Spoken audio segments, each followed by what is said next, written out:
Elden Ring buries more questions than it answers, and today I'm digging through every loose thread the game leaves dangling, from the true nature of the greater will to what's actually happening with the frenzied flame. And by the end, you'll see how many of these mysteries connect in ways From Software never spells out. Before I move forward, I'm counting on you to support my channel by clicking that tiny subscribe button, so that we can spread these amazing videos to folks like you around the world. Thank you. For this video I went through and pulled together the mysteries that come up most often in the community, the ones people still argue about years after release, and I organised them roughly by theme rather than by location, starting with the cosmic stuff before moving into character-specific puzzles, because I think that order makes the connections easier to follow.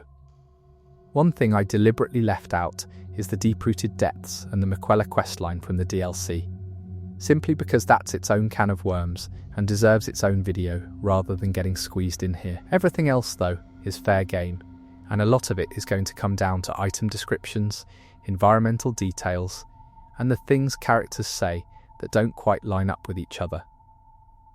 Chapter 1. What is the Greater Will? Really, the Greater Will sits at the centre of almost everything in Elden Ring, and yet the game never shows it to you directly. It's the outer god that the Erdtree represents, the force behind the Golden Order, and the entity that supposedly sent the Elden Beast down to Earth alongside Marika. But here's the thing, nobody in the game has actually seen it. Not Marika, not the Two Fingers, not even the finger readers who claim to interpret its will. So the question becomes, is the Greater Will even sentient in any way we'd recognise? Or is it something closer to a natural force that humans and gods alike have projected intention onto? One possible reading comes from how the Greater Will is described in relation to other outer gods. The Formless Mother, the Fell God, the Frenzied Flame, these all have much more visible, tangible effects on the world. The Frenzied Flame causes madness and burning. The Formless Mother seems tied to the Deathbirds and to decay. But the Greater Will's primary visible effect is, well, the Erdtree itself, and the Erdtree is described less as a direct manifestation, and more as something that grew because conditions were favourable. This suggests the Greater Will might operate less through direct intervention, and more through a kind of cosmic gardening, planting seeds and letting things grow according to certain principles, then occasionally course-correcting when things go wrong. That course-correcting idea points towards something interesting when you consider the Elden Beast. The Elden Beast is explicitly called a tool, a mechanism for enforcing the Golden Order, almost like a regulatory system rather than a being with its own desires. If the Greater Will operates this way, sending down enforcement mechanisms rather than acting directly, it starts to look less like a god in the traditional sense and more like a kind of cosmic algorithm, a set of rules that get implemented through intermediaries. This raises the question of why the Greater Will abandoned the lands between in the first place. The game tells us, through various item descriptions and the Three Fingers' presence, that the outer gods come and go, that they're drawn to certain worlds and then leave when those worlds no longer serve their purpose. The implication is that Earth, or the lands between, was being used by the Greater Will for some kind of experiment or cultivation, and when that experiment reached a certain point, or perhaps failed in some way, the Greater Will simply moved on, the way a gardener might abandon a plot of land that stopped producing.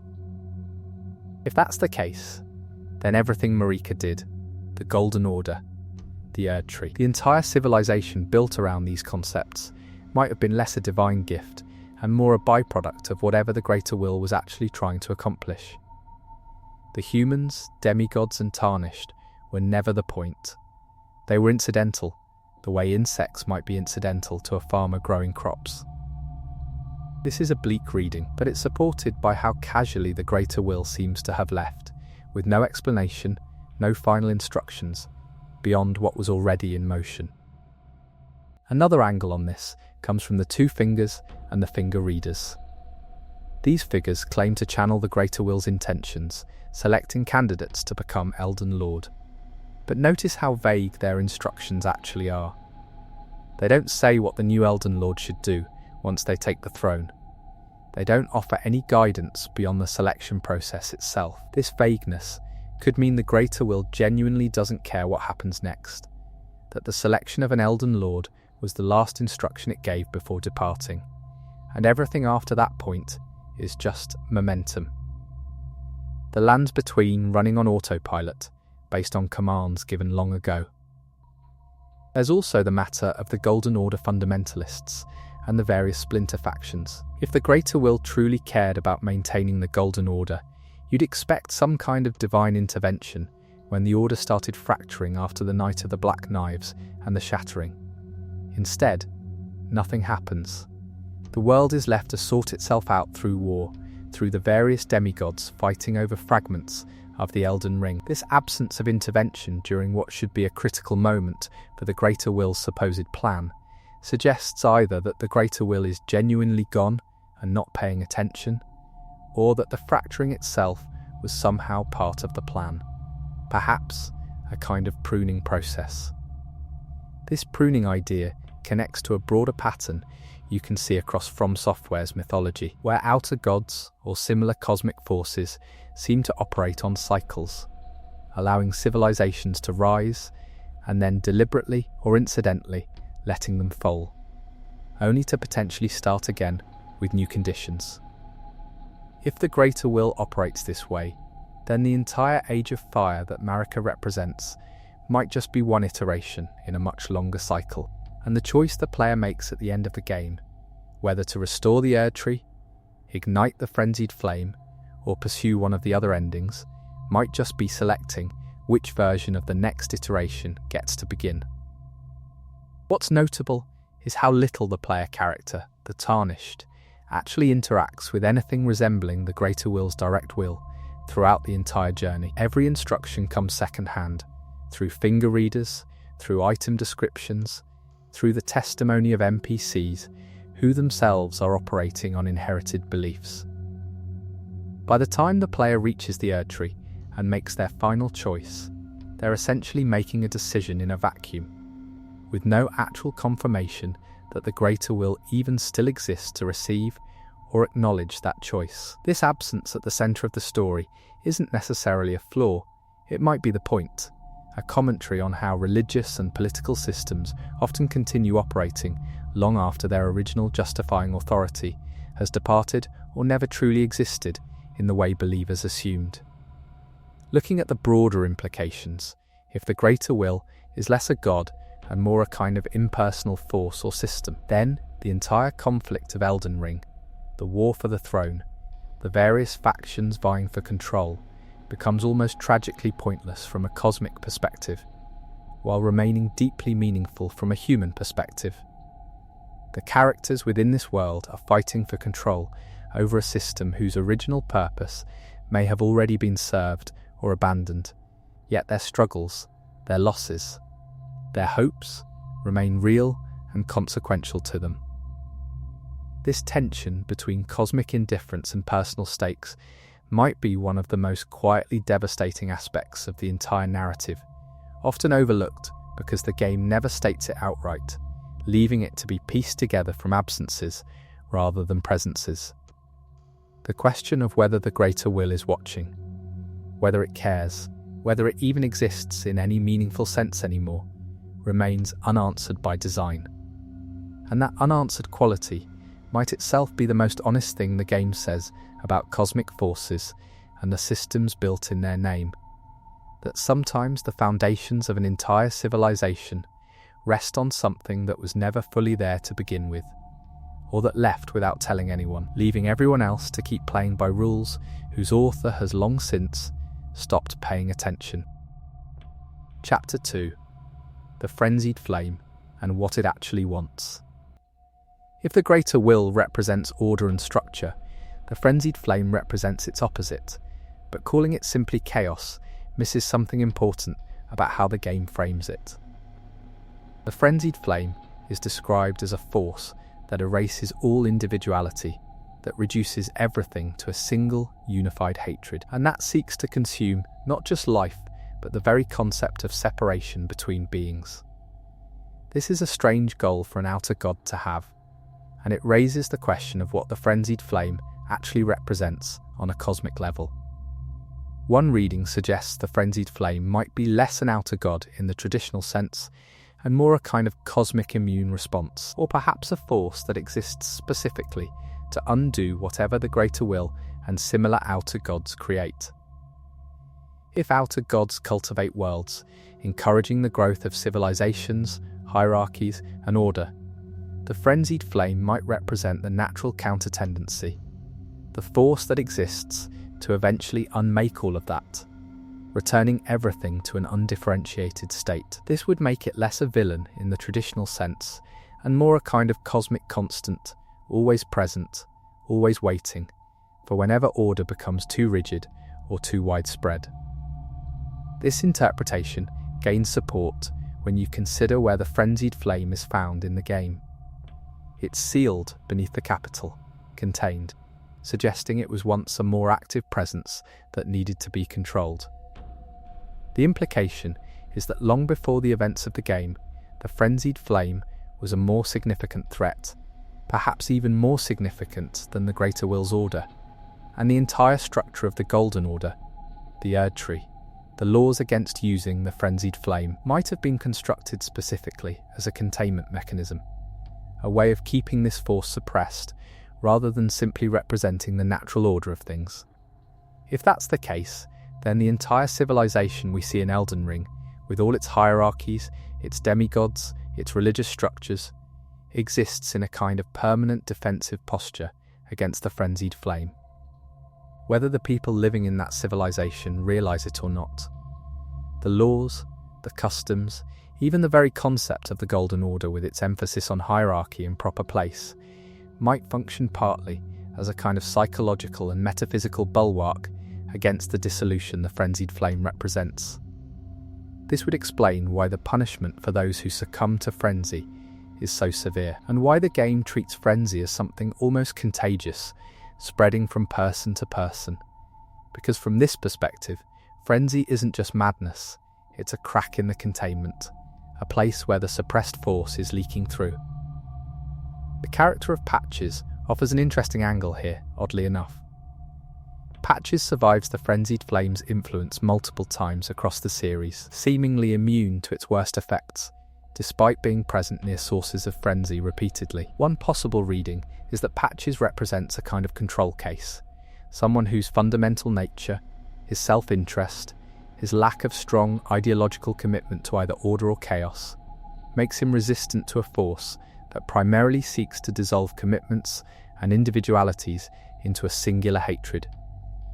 If you have nothing you're deeply attached to, nothing the frenzied flame can unify with hatred, because you were never that invested in anything beyond your own survival, perhaps there's less for the flame to take hold of. This brings us to Miquella, and the question of what she actually represents in relation to the frenzied flame. Miquella is established as someone connected to the Erd Tree's power, someone who sacrifices herself, in most endings, to restore the Erd Tree's flame. But there are hints throughout the game that Miquella herself carries traces of the frenzied flame, that her existence is somehow tied to both forces simultaneously. If this is true, Miquella might represent a kind of synthesis, or perhaps a battleground, between the Greater Will's order and the frenzied flame's dissolution, embodied in a single being who ultimately chooses, or is forced into, self-sacrifice as a resolution to that internal conflict.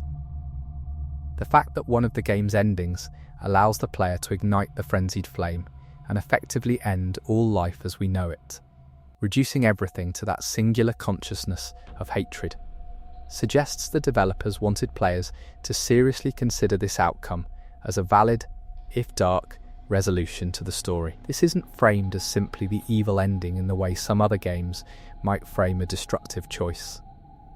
The frenzied flame ending has its own internal logic, its own sense of completion, even if that completion is horrifying from a human perspective. This suggests the writers view the frenzied flame not as an aberration to be defeated, but as one of several legitimate, if extreme, responses to the fundamental problems the world faces. What problems, though? This is where it gets interesting.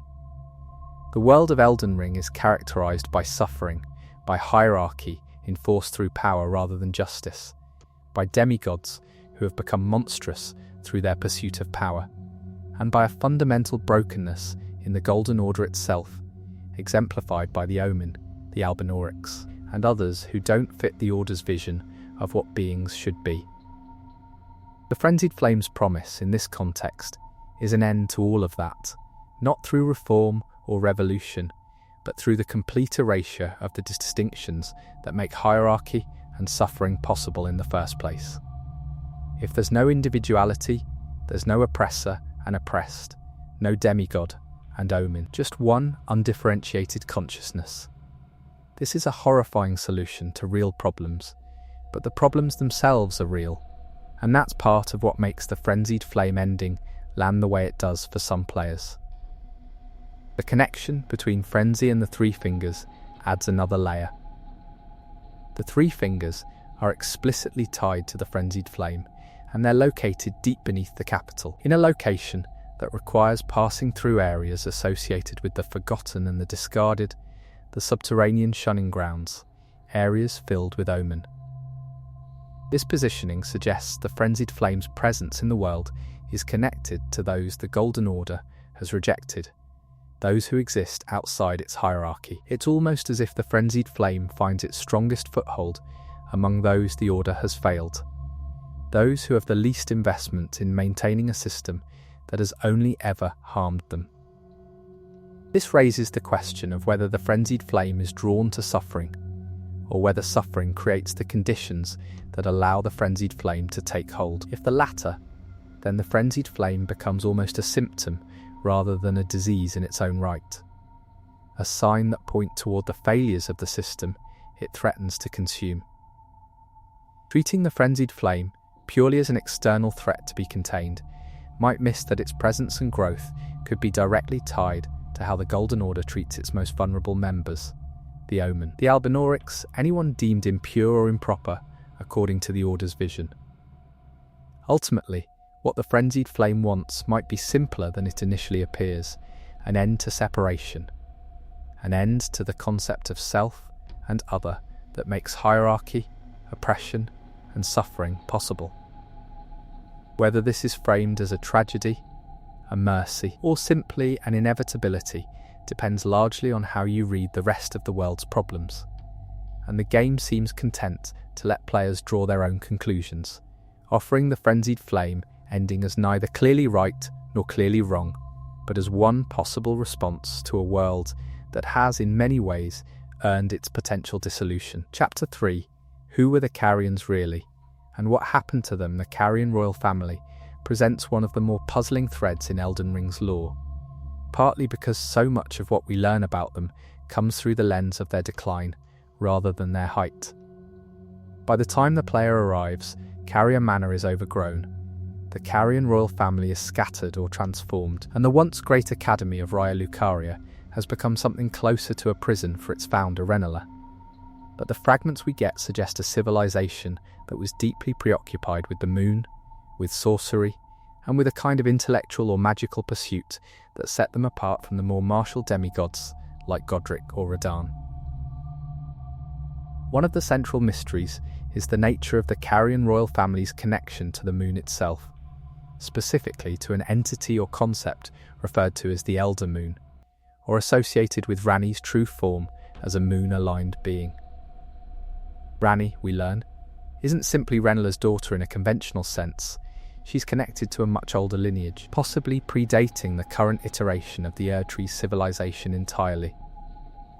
This suggests the Carion line might represent something like a vestige of an earlier age, intermarried or grafted onto the current royal lineages, but carrying forward beliefs and practices, particularly lunar sorcery, that don't quite fit within the Golden Order's solar-aligned cosmology. If the Erdtree and the Golden Order represent a kind of solar dominance, gold being associated with the sun in many of the game's visual and thematic choices, then the moon-aligned Carians represent a kind of quiet alternative, a competing cosmological framework that was perhaps tolerated, perhaps even integrated, but never fully reconciled with the dominant order. This would explain why carrion sorcery feels so distinct from the incantations practiced by the Erdtree faithful, why it deals with concepts like gravity, the void, and the moon's phases, rather than the more typical themes of fire, lightning, and holy light associated with the Golden Order's preferred magic. Ranni's plan, which forms one of the major questlines in the game, involves severing her connection to the Greater Will entirely, essentially removing herself from the cosmic system the Golden Order represents, and instead aligning herself with a kind of cosmic emptiness, the Dark Moon, a path toward an age of stars rather than an age associated with the Erdtree at all.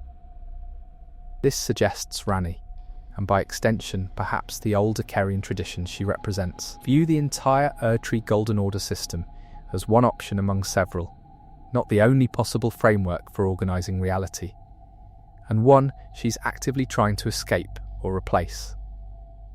This raises questions about the rest of the Carrion royal family and what their position was relative to Ranni's ultimate goals. Rennala, Ranni's mother, remains deeply tied to Carrion sorcery and to the Academy, but her arc in the game involves a kind of return to her former glory after being defeated, suggesting she was somehow diminished or constrained before the player's arrival. The implication is that something happened within the Carrion royal family, some kind of internal conflict or external pressure that led to their current scattered, diminished state, with Ranni's own questline suggesting she orchestrated at least part of this, having her own physical body slain by Blade and Iji as part of her larger plan to fake her death and operate from the shadows. This deliberate self-sabotage on Ranni's part points towards someone playing an extremely long game, willing to diminish her own family's standing and apparent power in service of a goal that won't be realised for potentially centuries. If Ranni's true objective is the eventual arrival of a Tarnished who can help her sever the Greater Will's grip entirely, then everything we see of the Carrion decline might not be decline at all, but rather the visible result of Ranni systematically dismantling her own house's connections to the current order, preparing the ground for a transition that requires the old structures to be weakened first. The question then becomes, what did the rest of the Carrion royal family and the broader Carrion people think of all this? We don't get much direct testimony from ordinary Carrions, but the state of Carrion Manor and the surrounding areas, overgrown, populated by spirits and remnants rather than living people, suggests whatever happened wasn't a gentle transition. Either the Carrion people were displaced, transformed, or simply died out as the region's prominence waned, possibly connected to the broader shattering that affected the entire lands between after the Night of the Black Knives. There's also the matter of the Carrion Knights, and what their role was historically, versus what we see in the present. The Carrion Knights we encounter are often hostile, sometimes transformed by madness or by the effects of magic gone wrong. This suggests whatever military or protective function the Carrion Knights once served has broken down entirely, leaving behind only remnants who continue fighting based on old loyalties or simply because they've lost the capacity to do anything else, trapped in a kind of perpetual, purposeless vigilance over a realm that no longer needs protecting in any conventional sense. The connection between the Carrions and the broader theme of the moon throughout Elden Ring deserves consideration too. The moon appears as a recurring visual and thematic element, from the Carrion areas themselves to certain bosses and locations associated with lunar imagery. If the moon represents an older, perhaps more fundamental cosmic truth than the Erdtree's Golden Order, something that predates or exists independently of the current cycle of outer gods and their chosen civilizations, then the Carrion royal family's connection to lunar sorcery might position them as inheritors or guardians of knowledge that the rest of the lands between has largely forgotten or actively suppressed. This would make the Carrion decline almost a deliberate marginalisation, whether through Ranni's own actions or through broader pressures from the Golden Order's dominant culture, of a tradition that held knowledge or perspectives the dominant order found threatening or simply incompatible. The Carians in this reading become custodians of an alternative cosmology, one that views the moon, gravity, and perhaps the void itself as more fundamental than the Erdtree's golden light, and their decline represents the marginalisation of that alternative view within a world increasingly dominated by a single, solar-aligned narrative. What remains genuinely unclear is whether the Carian royal family's connection to the moon represents something hopeful, an alternative path that could lead somewhere better than the current cycle, or whether it represents simply a different flavour of the same fundamental problems, another outer god, another cosmic framework, with its own potential pitfalls that the game simply doesn't explore in as much depth, because the player's journey doesn't require fully committing to that path unless they specifically pursue. Ranni's ending. The mystery of what the Carians truly were and what they might have become had history unfolded differently remains one of the more tantalising unanswered threads, suggesting depths to this corner of the world that the game only gestures toward without fully illuminating. Chapter 4. The Mystery of the Knight of the Black Knives. The Knight of the Black Knives stands as one of the most consequential events in Elden Ring's backstory, and yet it's also one of the most obscured, told through fragments, conflicting implications, and the testimony of characters who themselves seem uncertain about exactly what happened. The basic outline is straightforward enough. Renala's first husband, Godwyn, one of Marika's children, and the only demigod to have died a true death, was assassinated using the Black Knives. Weapons capable of inflicting death even on those who should be protected by the Erdtree's blessing of near immortality through the curse of undeath. The identity of the assassins themselves carries layers of mystery. The Black Knife assassins we encounter in the game are clearly connected to this event, but their motivations and ultimate allegiances remain murky. Some testimony suggests they acted on behalf of Malekith, the Black Blade, one of Marika's shadow-aligned servants, while other implications point toward involvement from Ranni and her associates, particularly given that Ranni's own questline involves themes of severing connections and enabling true death, the exact effect the Black Knives had on Godwyn. If Ranni was involved, even tangentially, in orchestrating or enabling Godwyn's assassination, this would represent an extraordinarily early move in her long game, suggesting her plan to sever ties with the greater will and pursue an alternative path was already in motion long before the player's arrival, possibly even before the broader shattering that the Knight of the Black Knives seems to have triggered or accelerated. This would position Godwyn's death not as an isolated act of violence, but as a deliberate first domino intended to destabilise the existing order in ways that would eventually create the conditions Ranni needed for her larger plan. But why Godwyn specifically? Of all Marika's children, why was he the target for the first true death in the Lands Between's history? One possible reading connects to Godwyn's particular nature and his connection to the Erdtree's roots. After his death, Godwyn's body becomes entangled with the roots of the Erdtree itself, his corpse seemingly fused with the tree in a way that suggests his death had effects beyond simply removing him as a political player. The image we see of Godwyn's body, with the Erdtree's roots growing through and around him, suggests his death somehow affected the Erdtree's fundamental health or function, perhaps introducing the first true death into a system that had been built around the assumption that true death, for those blessed by the Erdtree, simply didn't happen. This would mean Godwyn's assassination wasn't just a political assassination in the traditional sense, but an attack on the metaphysical foundations of the entire Erdtree system, introducing a kind of conceptual virus, the reality of true death, into a system that had no framework for processing it. If this is accurate, then whoever orchestrated the Knight of the Black Knives wasn't simply trying to remove a political rival. They were trying to break something much more fundamental about how the Lands Between's cosmology functioned, potentially as a necessary first step toward any alternative path, including Ranni's Age of Stars. The aftermath of Godwyn's death triggered what's referred to as the Shattering, the war between Marika's remaining children for control of fragments of the Elden Ring.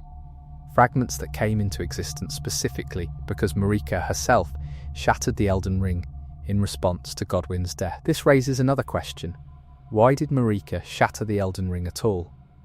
If she was as powerful and central to the Golden Order as the lore suggests, what about Godwyn's death specifically prompted such a drastic, self-destructive response from the very figure who had created and maintained the Golden Order for so long? One interpretation suggests Marika's shattering of the Elden Ring wasn't purely a reaction to grief or anger over Godwyn's death, but might have been a more calculated move, perhaps even one aligned with Ranni's own goals in ways that aren't immediately obvious.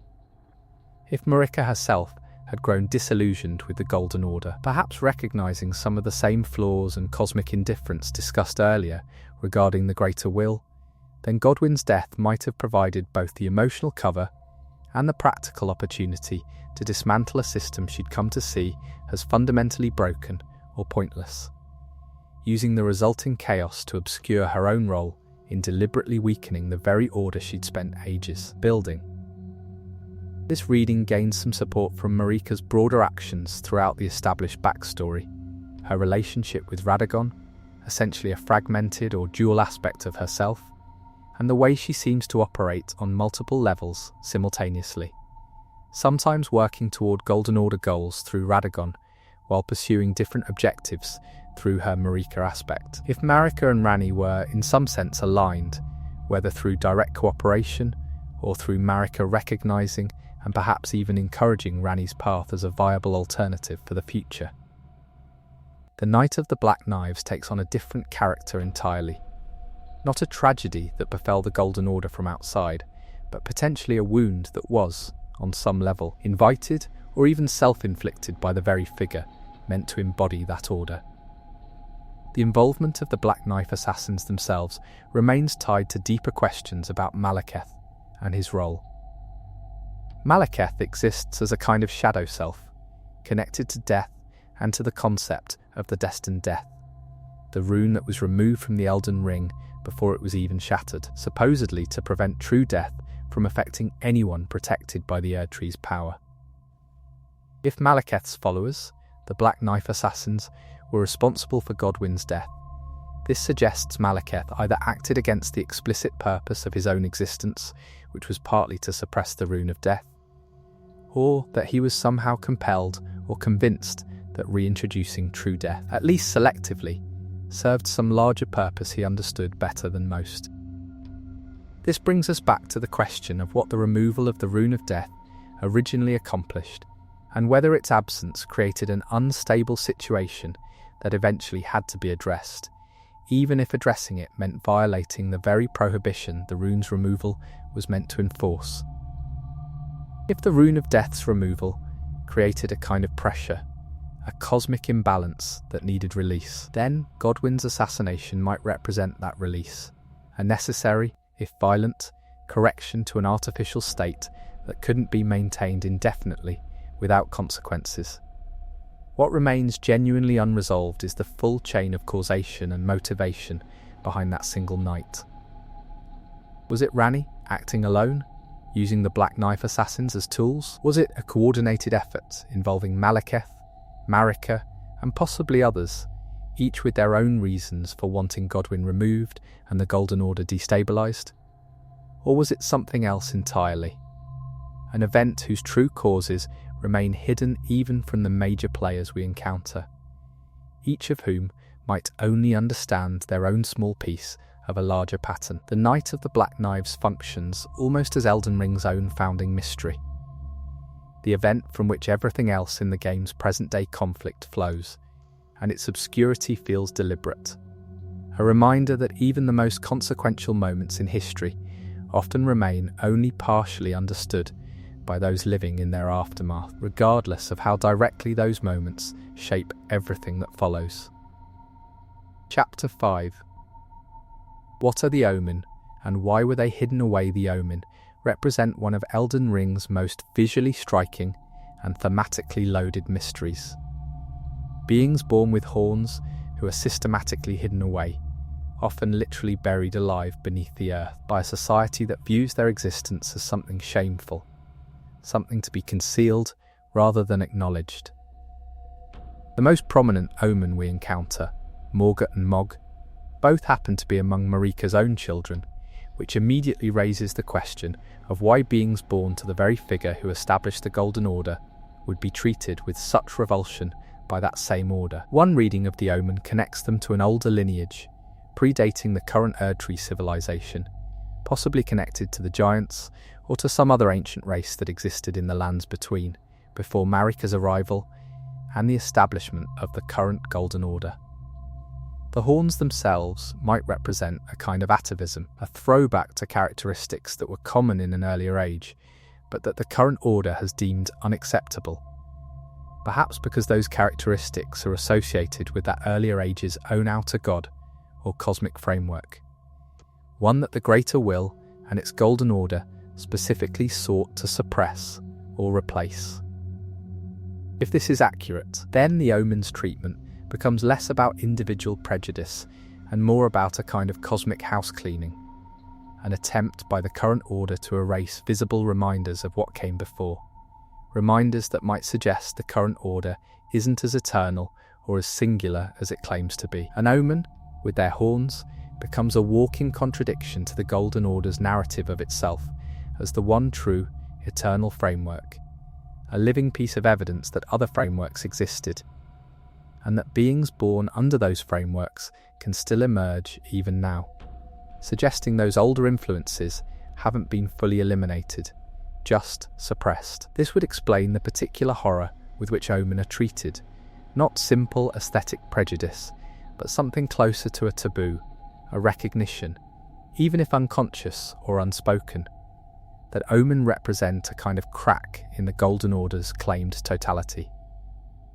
The fact that omen are often born to royal or demigod lineages, rather than appearing randomly throughout the population, might suggest this older influence is specifically tied to bloodlines connected to power, perhaps because those bloodlines carry traces of whatever forces existed before the current arrangement. Forces that the Golden Order's establishment didn't fully erase, but merely pushed underground, literally in the case of where omen themselves are sent.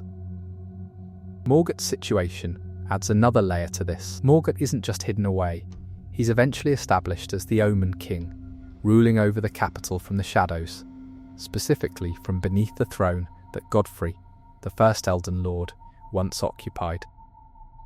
This positioning is significant.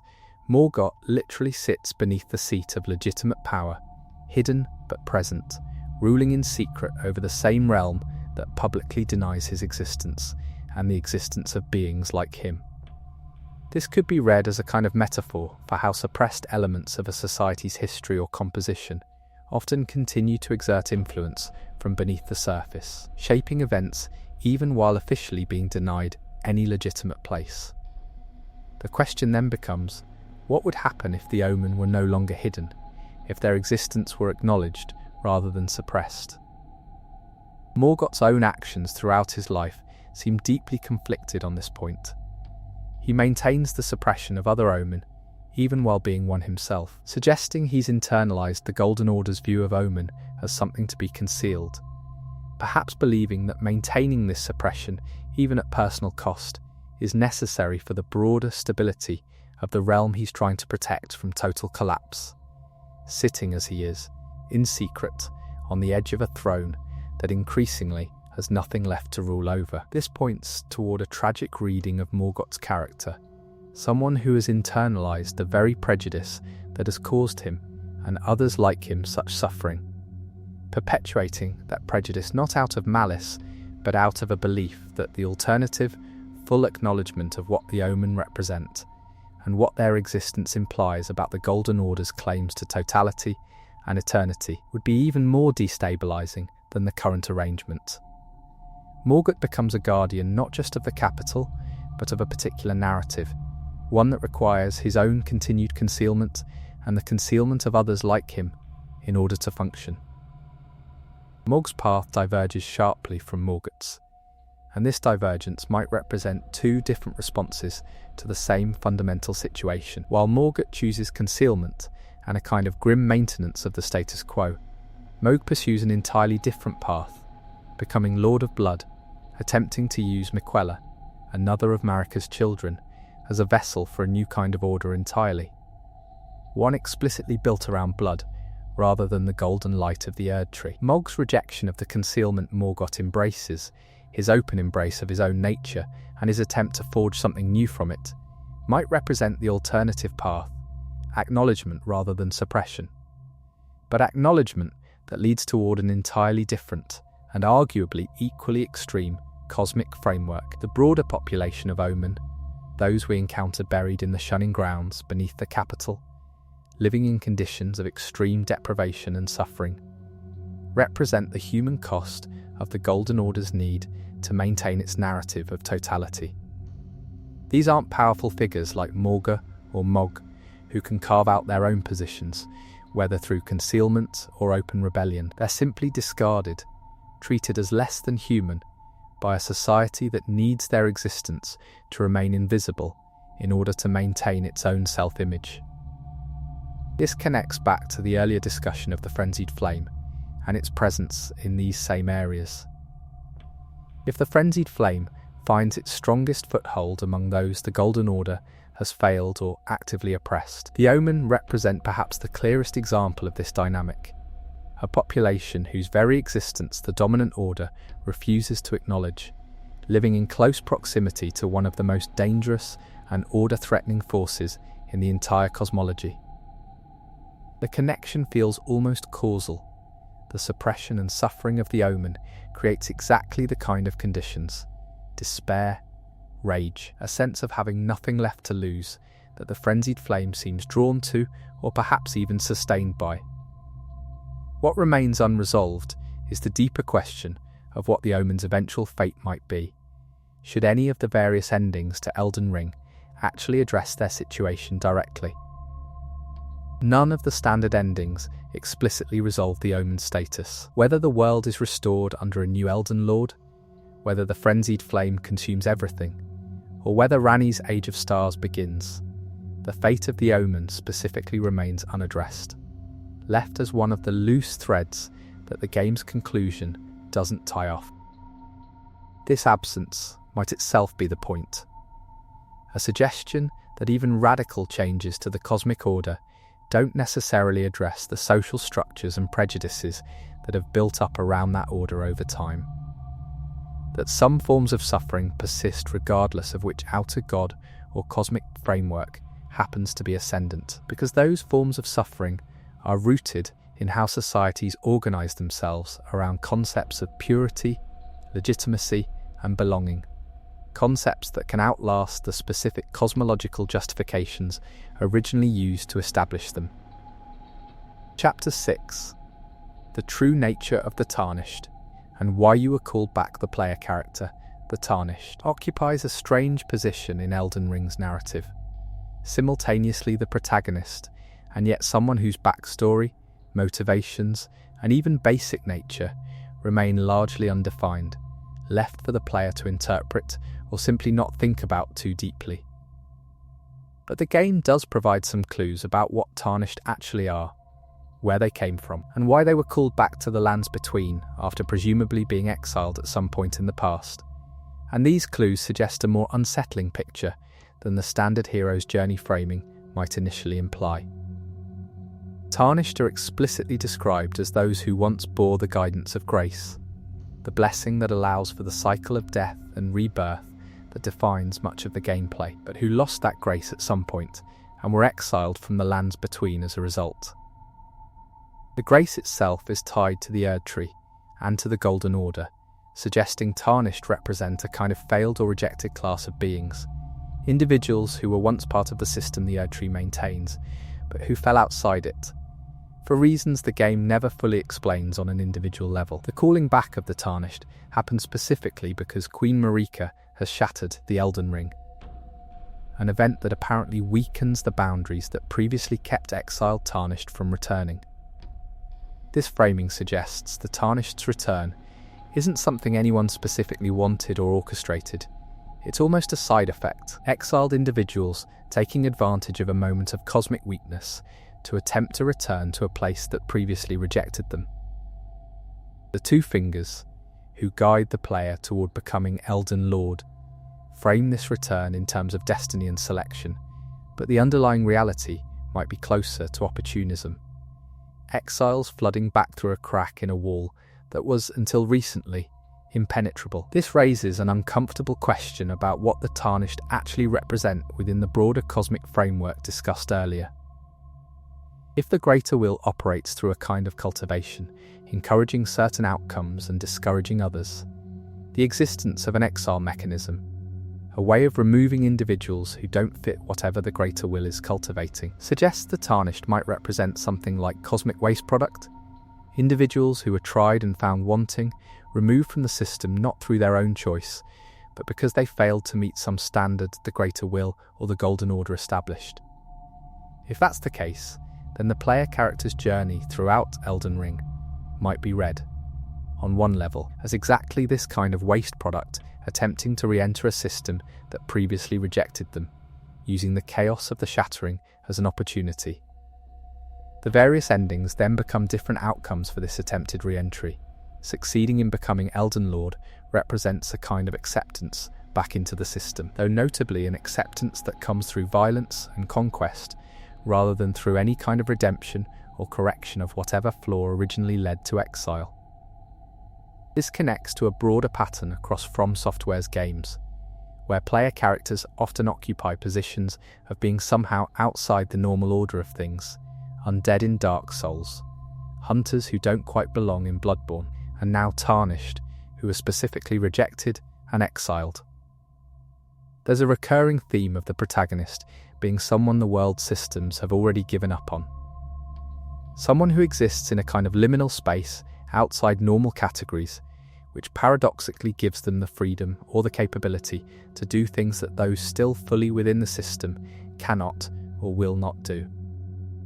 The question of why specifically grace was lost, what individual Tarnished did or failed to do that resulted in their exile, remains entirely unaddressed for the player character specifically, though we do get hints about this for other characters.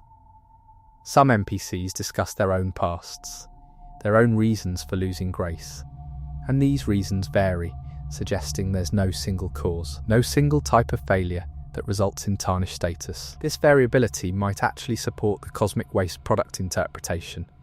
If the greater will's cultivation process involves many different criteria, many different ways an individual might fail to meet whatever standard is being applied, then Tarnished as a category would naturally include individuals who failed for many different reasons, unified only by the shared outcome of exile, rather than by any shared characteristic that caused that exile. The interactions between different Tarnished throughout the game, often hostile, sometimes cooperative through the multiplayer systems, but rarely forming lasting alliances, might reflect this fundamental lack of shared identity beyond the shared circumstance of exile and return. Tarnished aren't a community in any meaningful sense, they're simply a category. Individuals who happen to share a status without necessarily sharing values, goals, or even basic compatibility with each other. This would explain why the Lands Between, upon the Tarnished's return, doesn't see anything like solidarity among the returning exiles, instead seeing exactly what we observe in the game: competition, violence, and a free-for-all scramble toward the throne, with each Tarnished pursuing their own path with little regard for others sharing the same broad circumstance. This brings us to the question of what becoming Elden Lord actually means for a Tarnished specifically. If Tarnished represent individuals already rejected by the system once, what does it mean for one of them to potentially become the system's new figurehead? One reading suggests this represents a kind of subversion. The system, in its weakened post-shattering state, has become so desperate or so broken that it's now willing to accept candidates it previously would have rejected outright, individuals already proven, by their very Tarnished status, to fall outside whatever standards the greater will originally applied. If this is accurate, then any ending where the player becomes Elden Lord might represent not a triumphant restoration of the old order, but rather a continuation of that order under leadership that the order's own original standards would have excluded. A kind of cosmic irony, where the system survives only by compromising on the very criteria that originally defined it. The Golden Order under a tarnished Elden Lord might be Golden Order in name only, maintaining the forms and structures while being led by someone who, by the system's own original logic, shouldn't be there at all. This interpretation adds a layer of complexity to even the seemingly positive endings of Elden Ring. Restoring the Erdtree, becoming Elden Lord, these aren't necessarily restorations of some prior good state. They're transformations. The system continuing to exist, but in a form that incorporates elements, namely the tarnished themselves, that the system's original framework explicitly rejected. Whether this represents a kind of evolution, the system adapting and becoming more inclusive out of necessity, or simply a hollowing out, the forms of the old order persisting while their original meaning and standards become increasingly irrelevant, remains genuinely ambiguous, and might depend significantly on which specific ending the player pursues, and which demigod or alternative power structure that ending ultimately empowers. What seems clear is that the tarnished journey, regardless of its outcome, represents something the original Golden Order never anticipated or accounted for. Exiles returning not to seek forgiveness or correction, but to seize power directly, bypassing entirely whatever process originally led to their exile. The mystery of who the tarnished truly are, and what their successful return implies about the system that once rejected them, remains one of Elden Ring's more quietly unsettling threads. A story about second chances that were never actually offered, but simply taken, through force, by individuals the world had already written off. You said, continue for an additional 8 hours the same way continue for an additional 8 hours the same way 1644 Claude responded. Chapter 7, The Mystery of Radagon and Marika's True Relationship. Chapter 7. The Mystery of Radagon and Marika's True Relationship. Radagon and Marika represent perhaps the single strangest dual existence in all of Elden Ring's lore. Two figures who are explicitly the same being, while also seeming to maintain distinct identities, agendas, and even physical forms simultaneously. The standard explanation offered is that Marika split herself, creating Radagon as a kind of separate aspect or vessel. But the deeper question of why this split occurred, and what it implies about Marika's own nature and goals, opens up some of the more unsettling possibilities in the entire game. One starting point is the timing of this split relative to other major events. Radagon's marriage to Renala, his fathering of Radahn, and Renala's other children.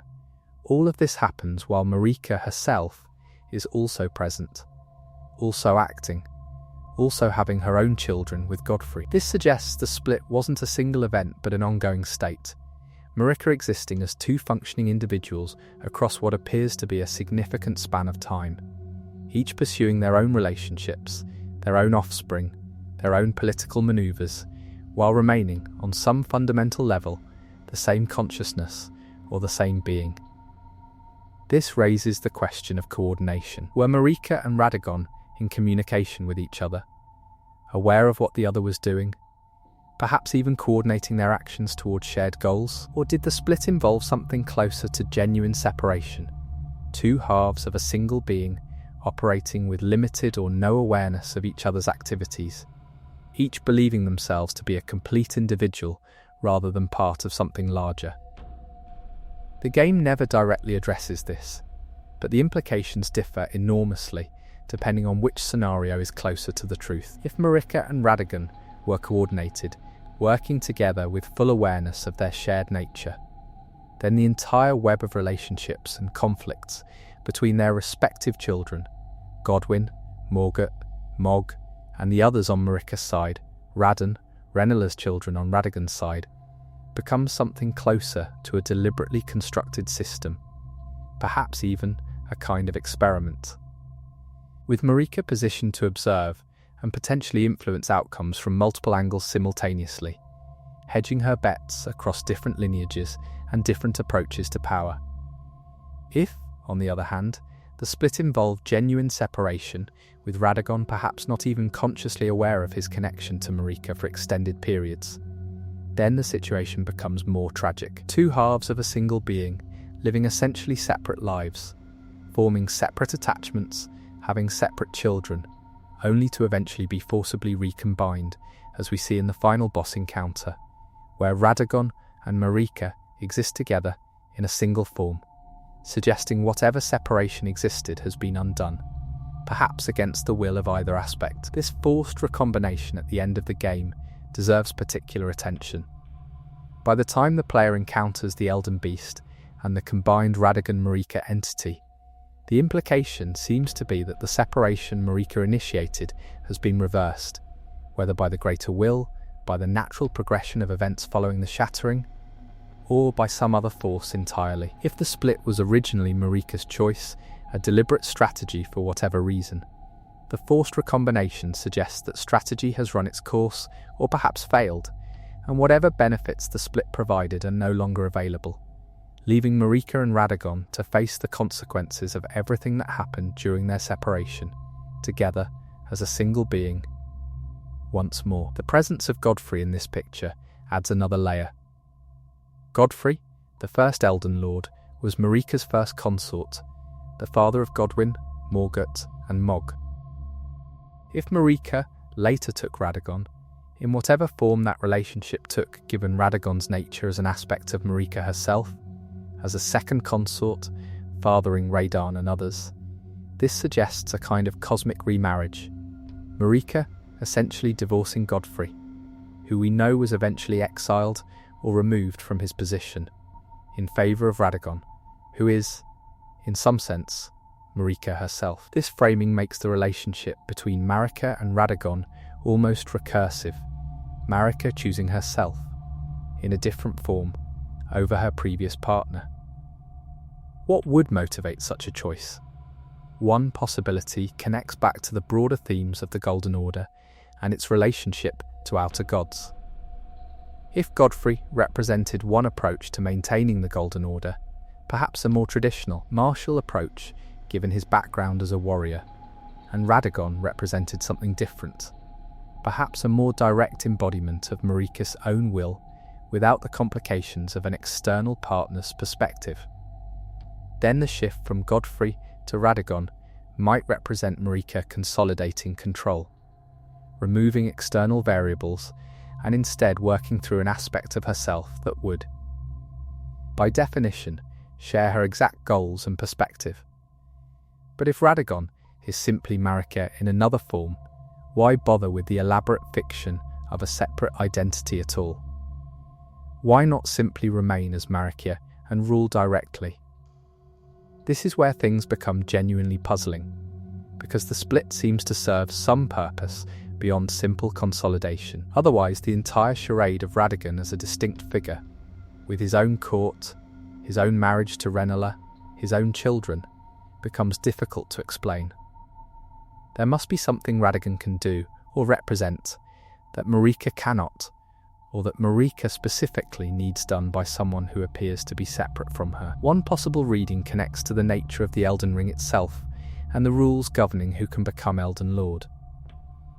Perhaps the position requires certain qualities, certain forms, that Marika herself, in her primary form, doesn't possess or can't embody, necessitating the creation of Radagon as a vessel specifically suited for that role, while Marika herself operates in a different capacity, perhaps one more aligned with her role as the figure who communes with the greater will, or who maintains the Erdtree itself.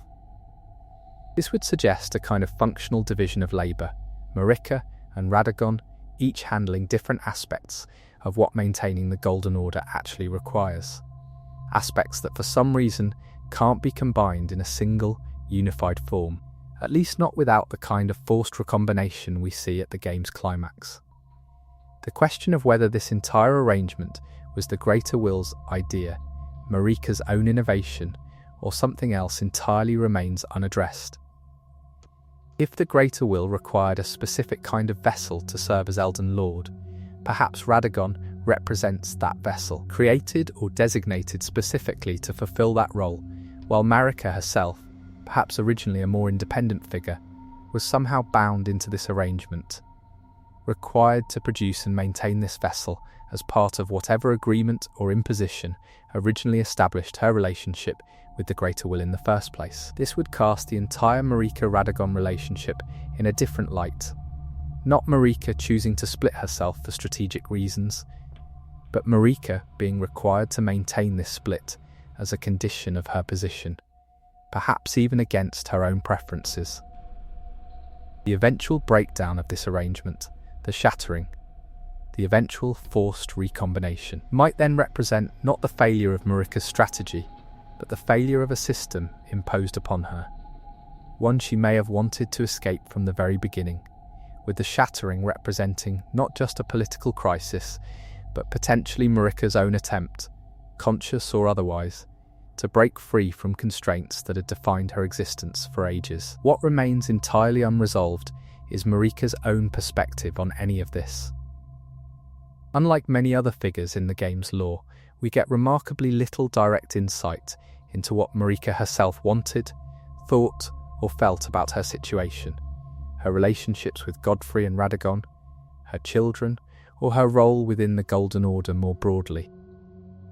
She remains almost entirely defined by her actions and their consequences, rather than by any expressed interior life, leaving her ultimate motivations, and the true nature of her relationship with Radagon, as perhaps the single largest blank space in a narrative already filled with unanswered questions. A figure central to everything, yet somehow the most opaque character in the entire story. Chapter 8. The Giants, the Fire Giant, and what was lost in the mountaintops. The giants of the mountaintops of the giants represent one of Elden Ring's clearest examples of an entire civilization reduced to almost nothing, with only fragments remaining to suggest what once existed. By the time the player arrives, the giants are represented primarily by a single remaining figure, the Fire Giant, along with various skeletal remains, frozen ruins, and environmental storytelling that points toward a society that was deliberately and thoroughly destroyed, rather than simply declining naturally over time. The flame of ruin associated with the Fire Giants presents an immediate puzzle. This flame seems connected to, or perhaps identical with, the flame that could destroy the Erd Tree itself. The very flame the player potentially uses in certain endings to bring about the Erd Tree's destruction. If the giants possessed or guarded something capable of destroying the Erd Tree, this immediately raises the question of why such a thing would exist at all, and what relationship the giants had with the Erd Tree and the broader Golden Order before whatever catastrophe reduced their civilization to ruins. One reading suggests the giants might represent an older power structure, predating the current Golden Order's full establishment, perhaps even predating Marika's arrival entirely. If the giants existed before the Erd Tree as we know it, they might have possessed their own relationship with fire, with destruction, and with cycles of ending and renewal that didn't depend on the Erd Tree at all. The flame of ruin, in this reading, wouldn't be a weapon created specifically to threaten the Erd Tree, but rather a remnant of an older cosmological framework, one where fire served a different, perhaps more cyclical purpose, ending one age to allow for the beginning of another, a function the Erd Tree itself may have eventually usurped or replaced. If this is accurate, the destruction of the giant civilization might represent the Golden Order's response to a competing framework, similar to the treatment of the Omen discussed earlier, but on a civilizational scale rather than affecting scattered individuals.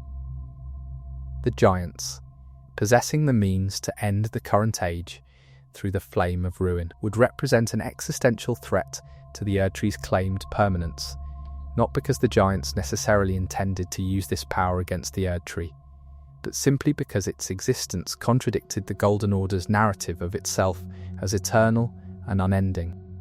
The frozen, ruined state of the mountaintops supports this reading in an interesting way. The cold, the destruction, the scattered remains all suggest a swift and thorough end rather than gradual decline. If the giant civilization was deliberately targeted and destroyed, The question becomes who carried out this destruction and what happened to the flame of ruin in the aftermath. The presence of the fire giant, as essentially the last guardian of this flame, suggests the destruction wasn't entirely successful, that some remnant of the giant's power, and perhaps some remnant of their purpose, survived even as their broader civilization was reduced to ruins. This connects to the larger structure of the endgame areas, where the fire giant guards access to the flame of ruin, and defeating the fire giant allows the player, in certain paths, to access this flame and potentially use it against the Erd tree. The positioning suggests the flame of ruin was deliberately placed under guard, sealed away, similar to how the frenzied flame is sealed beneath the capital. Another dangerous element contained, rather than eliminated entirely. Perhaps because eliminating it outright wasn't possible, or perhaps because, like the frenzied flame, it served some function that meant it couldn't simply be destroyed without consequences. If both the frenzied flame and the flame of ruin represent contained, dangerous elements from before or outside the current Golden Order's establishment, a pattern starts to emerge. The Golden Order's apparent stability and permanence might rest on a foundation of containment, multiple dangerous or order-threatening elements held in check across different locations, each requiring its own guardians, its own seals, its own systems of suppression. The lands between, in this reading, becomes less a stable, settled realm and more a kind of minefield, with the current peaceful or orderly facade depending entirely on these various containments holding. Containments that, by the time of the game's events, are increasingly failing or being actively dismantled. The fire giant's own nature deserves consideration too.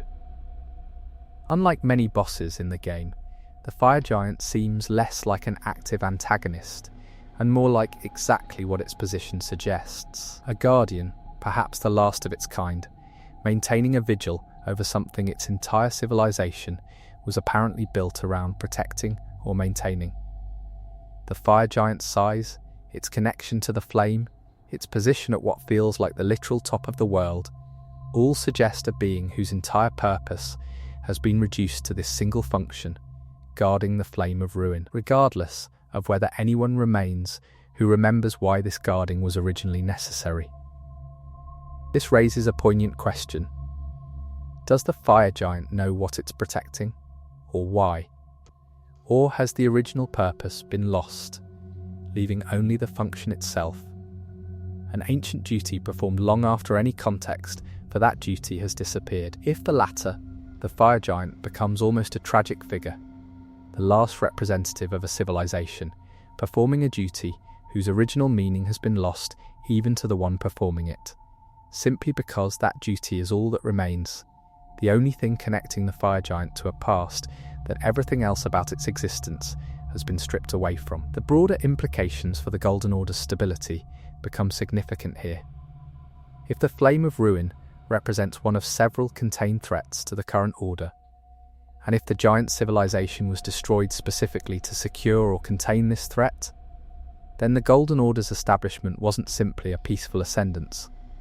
It involved active suppression of competing frameworks, competing powers, potentially across multiple fronts. The peaceful, golden facade the Golden Order presents to those living under it might conceal a much more violent founding than official narratives acknowledge.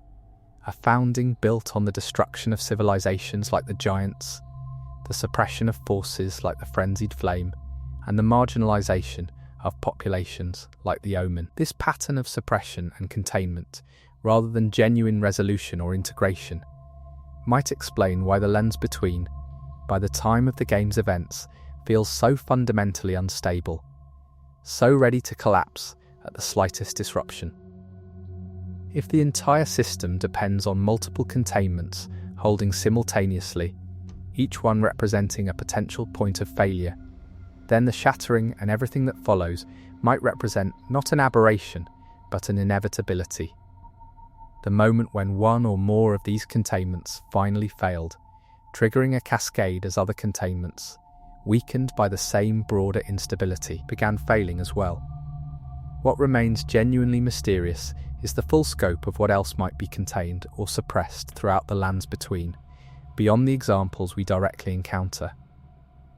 If the frenzied flame, the flame of ruin, and the marginalization of the omen represent visible examples of this pattern, how many other examples exist that the game doesn't directly address? Other civilizations destroyed, other frameworks suppressed, other populations marginalized, all in service of maintaining a golden order that, despite all this effort, still couldn't prevent its own eventual fracturing. The giants and their flame of ruin offer a glimpse into this broader pattern, but the full extent of what the current order required to establish and maintain itself remains one of the larger unanswered questions hovering over the entire setting, suggesting a history far more violent and far less settled than the relatively peaceful. Ordered facade the Golden Order presents to those who never look too closely at what lies beneath it. Chapter 9. Miquella's Unseen Plan and the Empyrean Mystery. Miquella occupies a unique position in Elden Ring's narrative, a character who is significant to the plot, whose actions drive major events, and yet who the player never directly encounters in the base game in any meaningful, conscious form. Everything we learn about Miquella comes second-hand, through other characters, through item descriptions, through the consequences of choices Miquella apparently made long before the player's arrival. This absence at the centre of Miquella's storyline creates a particular kind of mystery, not about events that happened, but about motivations and plans that remain entirely opaque because their architect is never available to explain them directly. The basic outline suggests Miquella, recognizing some kind of impending catastrophe, or recognizing flaws in the current order, similar to those discussed throughout this video, chose to put himself into an eternal slumber, while also somehow severing or removing his own compassion, an aspect of himself that apparently couldn't coexist with whatever plan he was pursuing. This self-amputation of compassion immediately raises questions.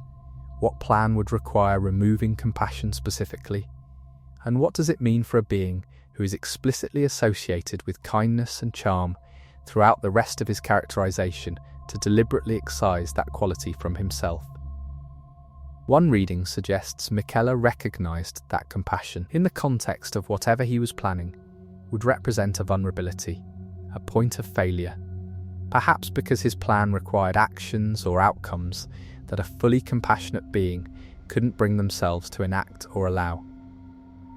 If Miquella's plan involves using Mog, or being used by Mog, as part of some larger transformation, the removal of compassion might represent Miquella preparing himself for a process he knew would involve suffering, perhaps his own, perhaps others, suffering that his compassionate aspect would have resisted or prevented.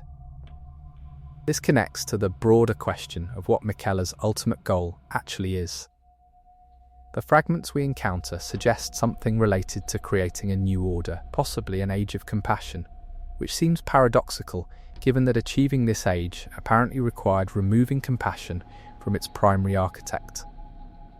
Unless, of course, the removed compassion isn't gone entirely, but rather concentrated, separated out specifically, so it can be applied more purely, more completely, to whatever new order Miquella envisions, without being diluted by the compromises and harsh choices that achieving that order might require along the way.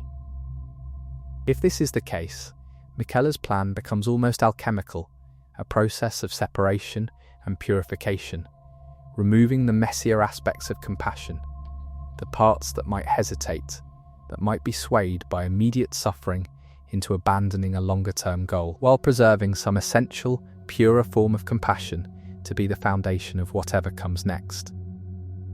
This would mean the Miquella we might encounter, should his plan succeed, wouldn't be the same Miquella as before, but a transformed version, one whose compassion has been refined through whatever process his plan involves, into something that can withstand the kind of choices necessary to actually implement a new order, rather than simply wishing for one. The role of Mohg in this plan adds further complexity. Mohg's own goals, becoming Lord of Blood, creating a new dynasty through blood rather than through the Erdtree's golden light, seem to align with using Miquella in some capacity. Specifically using Miquella's blood, given Mohg's own associations, as part of whatever ritual or transformation Mohg is attempting. If Miquella anticipated this, if part of his plan specifically involved being used by Mohg in this way, then the relationship between these two figures becomes far more complicated than simple antagonist and victim. Perhaps Miquella's plan requires exactly the kind of transformation Mohg's rituals would provide, but for Miquella's own purposes rather than Mohg's. If Mohg believes he's using Miquella for his own ends, while Miquella, even in his slumbering state, has somehow arranged for this use to serve his own purposes instead, or in addition to Mohg's.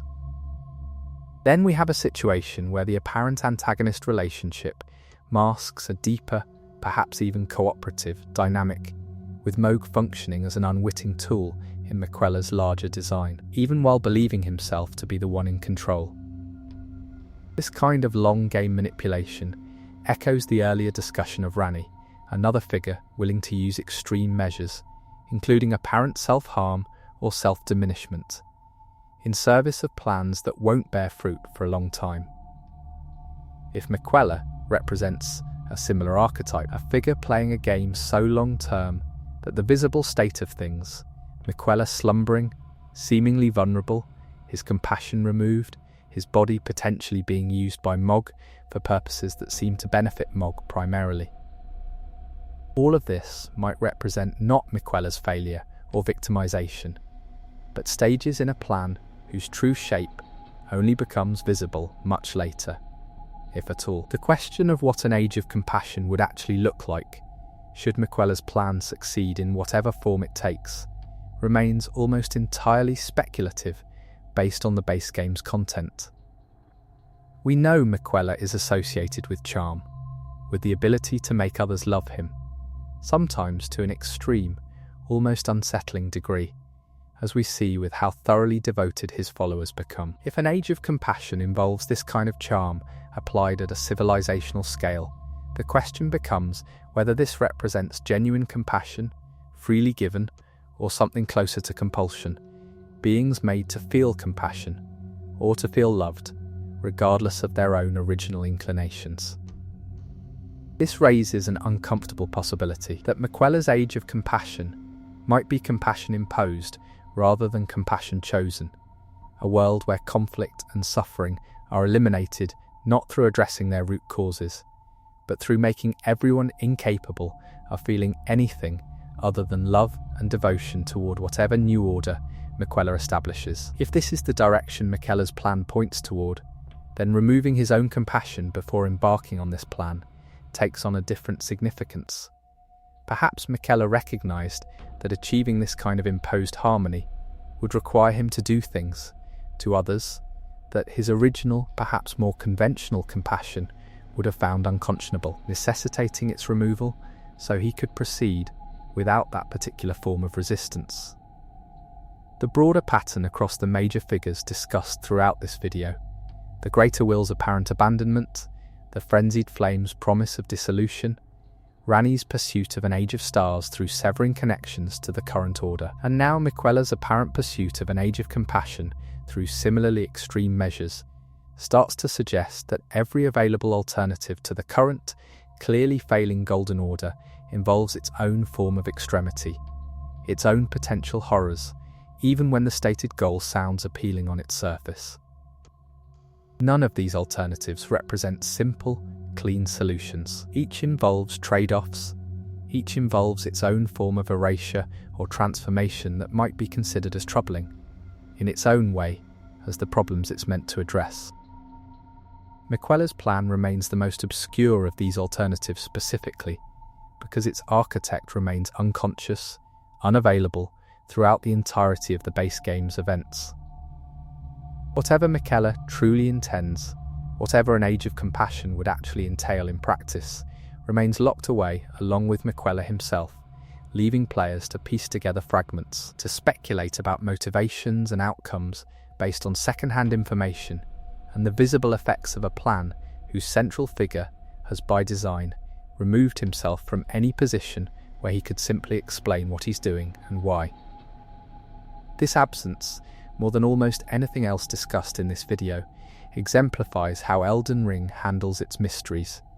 not through dramatic reveals, but through silence, through the conspicuous absence of explanation from exactly the figures who could provide it, leaving players to wonder whether the answers exist at all, or whether some questions are designed to remain open, regardless of how thoroughly the rest of the world is explored.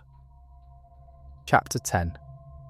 Putting it together. What these mysteries suggest about the lands between having gone through the Greater Will's possible abandonment, the frenzied flame's relationship to suppressed suffering, the Carrion royal family's connection to lunar alternatives, the Night of the Black Knives as a possible deliberate wound to the system, the Omen as evidence of suppressed history, the Tarnished as cosmic exiles attempting return, the strange dual existence of Marika and Radagon, the Giants and the Flame of Ruin as evidence of violent containment, and Miquella's obscured plan for an age of compassion.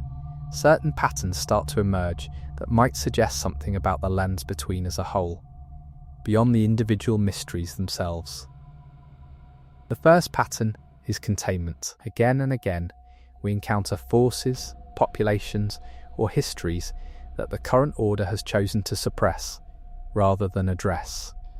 The frenzied flame sealed beneath the capital, the flame of ruin guarded by the last of the giants, the omen buried in shunning grounds, the carrion alternatives marginalised through Ranni's long game, even Godwyn's death representing a kind of containment breach in the system's assumption of near immortality. The Golden Order, rather than representing genuine resolution of the conflicts and contradictions inherent in the Lands Between's history, seems to represent a kind of management strategy, keeping various threats and alternatives contained well enough to maintain the appearance of stability, without ever actually resolving the underlying tensions these containments represent. The second pattern is absence at the centre.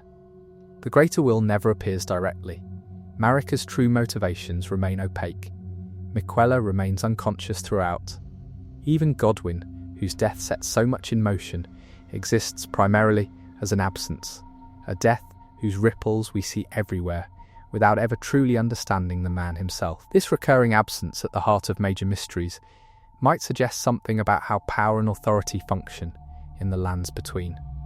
Authority that derives its legitimacy from sources that are increasingly distant, increasingly unavailable, leaving those who claim to act on behalf of these absent authorities with enormous latitude to interpret, to claim, to act according to their own understanding of what these absent figures would want, with little possibility of correction or confirmation. The third pattern is the long game, Ranni's centuries-long plan, potentially involving the orchestration of Godwyn's death as an early move. Miquella's plan, requiring his own self-amputation and unconsciousness, potentially involving manipulation of Mog toward ends Mog himself doesn't recognise. Even Marika's possible long-term dissatisfaction with the system she ostensibly represents, potentially manifesting through the gradual, deliberate weakening represented by the split with Radagon and the eventual shattering. These long games suggest a world where the most significant actors operate on timescales far beyond normal human comprehension, making moves whose true purposes won't become clear for generations, if ever, leaving everyone else, including the player character, to operate within frameworks shaped by forces and decisions made so long ago and so far removed from current circumstances that their original logic has become essentially invisible. The fourth pattern is the inadequacy of every alternative. The frenzied flame offers dissolution at the cost of everything that makes individual existence meaningful. Ranni's Age of Stars requires severing connection to the Greater Will entirely, embracing a kind of cosmic emptiness whose actual implications remain largely unexplored. Miquella's Age of Compassion might require exactly the kind of imposed uniformity of feeling that would represent its own form of erasure of individual will. Even simply restoring the Erdtree and continuing the Golden Order under new leadership means perpetuating a system whose fundamental flaws, the containments, the suppressions, the absence at its centre, remain unaddressed. Merely continuing under management that itself emerged from a category, the Tarnished, the system was specifically designed to exclude. This suggests the lands between might represent a kind of trap, not in the sense of an active conspiracy, but in the sense of a situation where every available path forward involves its own significant cost, its own form of loss or erasure, with no path representing anything like a clean resolution to the accumulated problems of the setting's history. The player's choice at the end of the game, then, becomes less about choosing between good and bad options, and more about choosing which specific form of compromise, which specific cost, feels most acceptable, or perhaps least unacceptable, given everything that's come before. The final pattern worth noting is how much of what we've discussed depends on interpretation rather than direct statement. Almost everything covered in this video comes from piecing together item descriptions, environmental details, and the partial, sometimes contradictory testimony of characters who themselves often don't have full information. This isn't a flaw in how the story is told, it's arguably central to what the story is about. A world where the official narratives, the Golden Order's claims about itself, the various factions' claims about their own goals and the goals of others, consistently fail to capture the full picture, leaving the truth, to whatever extent truth exists in any singular sense here, scattered across fragments that require active assembly by anyone trying to understand what's actually happening. This fragmentary quality might itself be the most significant unsolved mystery of all. Not any single specific question about a specific character or event, but the broader question of whether a complete, coherent picture of the lands between's history and current situation even exists, anywhere, for anyone. If even figures like Rani or Miquella, who seem to operate with more information and more long-term planning than most, are themselves working with incomplete pictures, pursuing plans based on their own interpretations of forces, like the greater will, that they themselves don't fully understand, then perhaps the absence of a complete picture isn't something that's been hidden from the player specifically, but reflects something genuinely true about the setting itself. A world where no one, not the player, not the major factions, not even the most powerful figures, actually possesses the full story, where everyone is operating on fragments, interpretations, and inherited beliefs whose original justifications have, in many cases, been lost entirely. This would mean that the mysteries discussed throughout this video aren't puzzles with hidden solutions waiting to be found through sufficiently careful analysis, but rather accurate representations of a world where such complete solutions don't exist, where the fragmentary, contradictory, and often frustratingly incomplete nature of the information available to the player mirrors the fragmentary, contradictory, and incomplete understanding that even the world's own inhabitants have of their own history and circumstances. The lands between, in this reading, isn't a world with secrets waiting to be revealed. It's a world built on the foundation of secrets that were never fully knowable in the first place, even to those who lived through the events that created them, leaving everyone, players included, to do the best they can with fragments, while the larger questions, about the greater will, about what really happened and why, about what any of the available paths forward actually mean in the long run, remain, perhaps permanently, open. Chapter 11. The Crucible and what existence looked like before the Golden Order. The Crucible sits at the edge of most discussions about Elden Ring's lore, without ever quite becoming the centre of them, which is strange given how fundamental it appears to be to everything that came before the current age. The Crucible is described as the primordial state of life in the lands between, a kind of undifferentiated wellspring from which all living things emerged before the Golden Order imposed its current hierarchies and categories on existence. What makes the Crucible genuinely mysterious isn't just what it was, but what its continued presence in the world, manifest through certain incantations and certain beings, implies about the Golden Order's relationship to the past it supposedly replaced.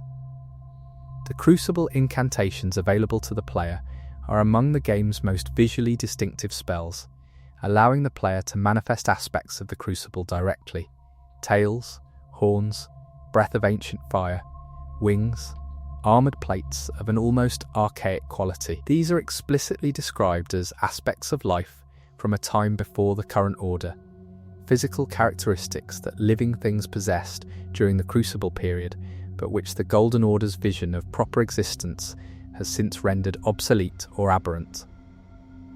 The fact that these characteristics can still be manifested, can still be channeled through incantation, suggests the Crucible isn't truly gone, just suppressed, a layer of existence that persists beneath the current order's more organised, categorical surface. This creates an immediate resonance with the earlier discussion of the Omen. The Omen's horns mark them as bearers of Crucible aspects, physical manifestations of a pre-Golden Order state of being that the current order finds threatening or shameful. If the Crucible represents the primordial baseline, then Omen aren't aberrations in the scientific sense, they're throwbacks. Individuals in whom the older layer of existence asserts itself more strongly than the Golden Order's framework can fully suppress. The prejudice against Omen, viewed through this lens, becomes even more specifically ideological, a rejection not of individuals who happen to look different, but of individuals who visibly embody an older state of being that the current order has officially declared surpassed or replaced. The question of what life in the Crucible period actually looked like becomes genuinely difficult to answer from the game's fragments, precisely because the Golden Order's establishment seems to have involved not just a political transition, but a kind of ontological reorganization, a fundamental change in what it means to be a living thing in the lands between.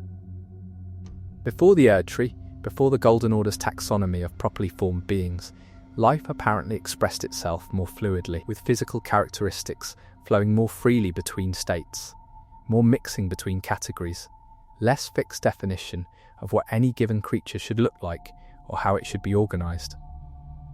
This fluid state might sound appealing from a certain perspective, as if the Golden Order imposed artificial rigidity on something that was naturally more dynamic and inclusive. But the Crucible period almost certainly wasn't idyllic in any simple sense. A state of undifferentiated vital possibility would also presumably involve an enormous amount of predation, of instability, of suffering arising from the sheer unmanaged chaos of existence, without any organising principle beyond raw life competing with itself for resources and continuation. The Golden Order's imposition of categories and hierarchies, whatever their costs in terms of exclusion and suppression, probably also represented a genuine stabilisation of conditions that were previously extremely difficult to survive within, for anything requiring sustained, organised social existence. This nuance matters, because it complicates the easy reading that the Crucible represents a lost golden age unfairly replaced by the current order's restrictions. More likely, the Crucible represents something closer to a genuine trade-off, a period of wild vitality and fluidity that was also inherently unstable, prone to the kind of chaos that makes sustained civilization difficult or impossible. And the Golden Order's establishment, for all its suppressions and exclusions, also represented a genuine achievement, a stabilization that allowed for more organized, complex forms of existence, even while constraining the more fluid aspects of what had come before. This trade-off framing illuminates the Crucible's relationship to the Golden Order in a more complex way than simple replacement or suppression. Perhaps the Golden Order didn't so much destroy the Crucible as bound it, containing its more chaotic aspects while channeling its vital energy through the Erdtree's more structured systems. The way a dam doesn't destroy a river, but redirects its energy into more controlled channels. The Crucible incantation's continued availability, the persistence of Crucible aspects in certain bloodlines and certain beings, would then represent not the Crucible's survival despite the Golden Order's attempts to eliminate it, but rather the inevitably imperfect nature of any attempt to fully contain something as fundamental as primordial life itself. The specific incantations associated with the Crucible and their visual characteristics deserve closer attention, because they offer clues about what the Crucible period's specific aesthetic and functional character actually were. The tail, the horns, the wings, the the breath of ancient flame, these aren't randomly selected characteristics. They suggest a period when the categories we now use to separate different classes of creature, reptile from mammal, winged from earthbound, naturally armoured from soft-bodied, didn't apply in the same rigid way.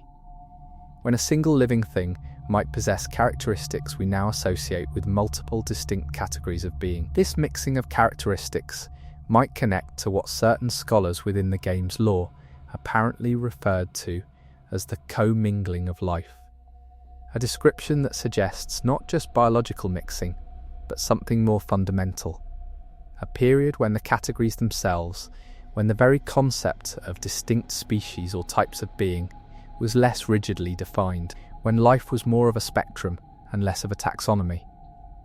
The Erdtree's golden light, among its other functions, might have served to fix these categories, to crystallize the spectrum into distinct types, making the world's biology more legible and more orderly, while necessarily excluding the intermediate states and mixed characteristics that had existed before. Crucible Knights, the enemies associated directly with this older state of being, carry all of this conceptual weight into their role as actual obstacles the player faces. They're ancient, clearly distinguished from the more conventionally human or demigodish enemies that populate most of the game, bearing their distinctive aesthetic of primordial armour and wielding techniques that reference a completely different era of combat.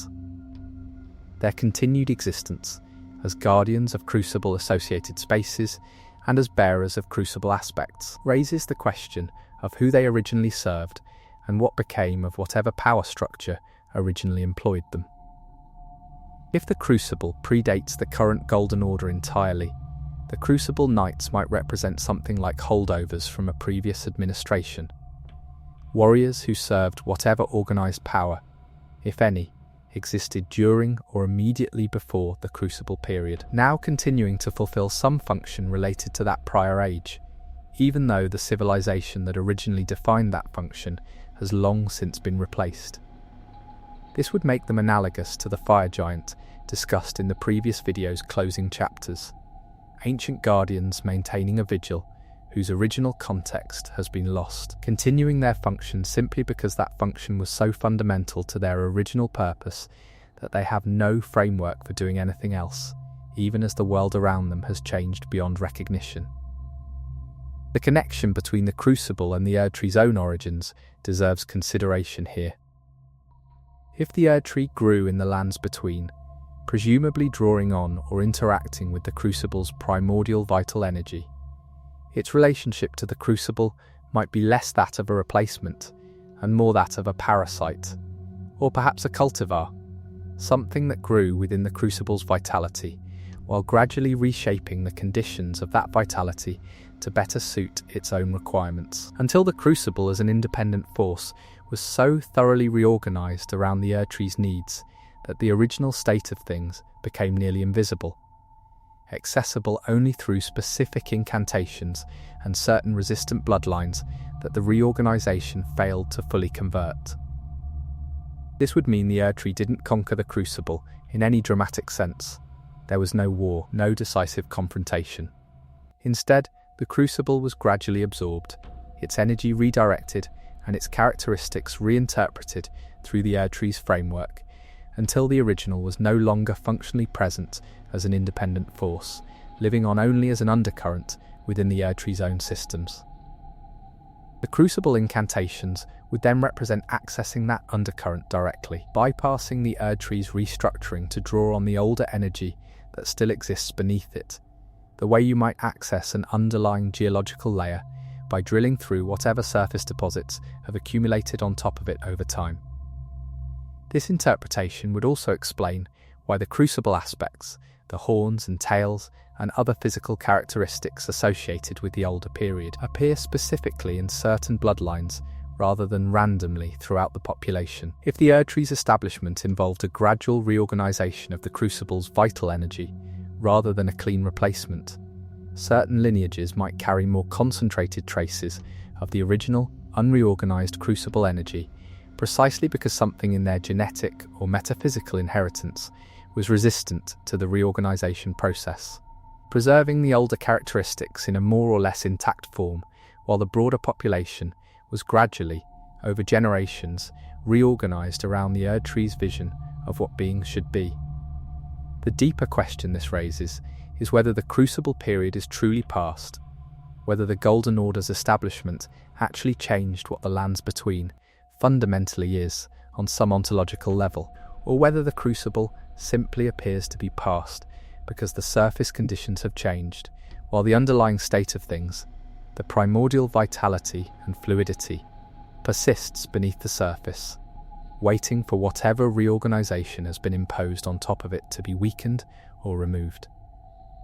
The shattering, in this context, might represent not just a political breakdown, but a loosening of the ontological reorganization the Erdtree's establishment required. A moment when the Crucible's underlying persistence started reasserting itself more visibly, because the structures suppressing it had been sufficiently weakened. If this is accurate, certain changes in the world following the shattering, the increased appearance of Crucible aspects in certain areas, the more fluid and unstable nature of certain environments, might represent not random environmental degradation, but early stages of the Crucible's reassertion, the primordial state of things beginning to resurface through the cracks in the Golden Order's increasingly compromised structure. The player, traversing a world that seems to be simultaneously in political chaos and environmental instability, might be witnessing something even more fundamental than the collapse of a political order, the beginning of an ontological reversion.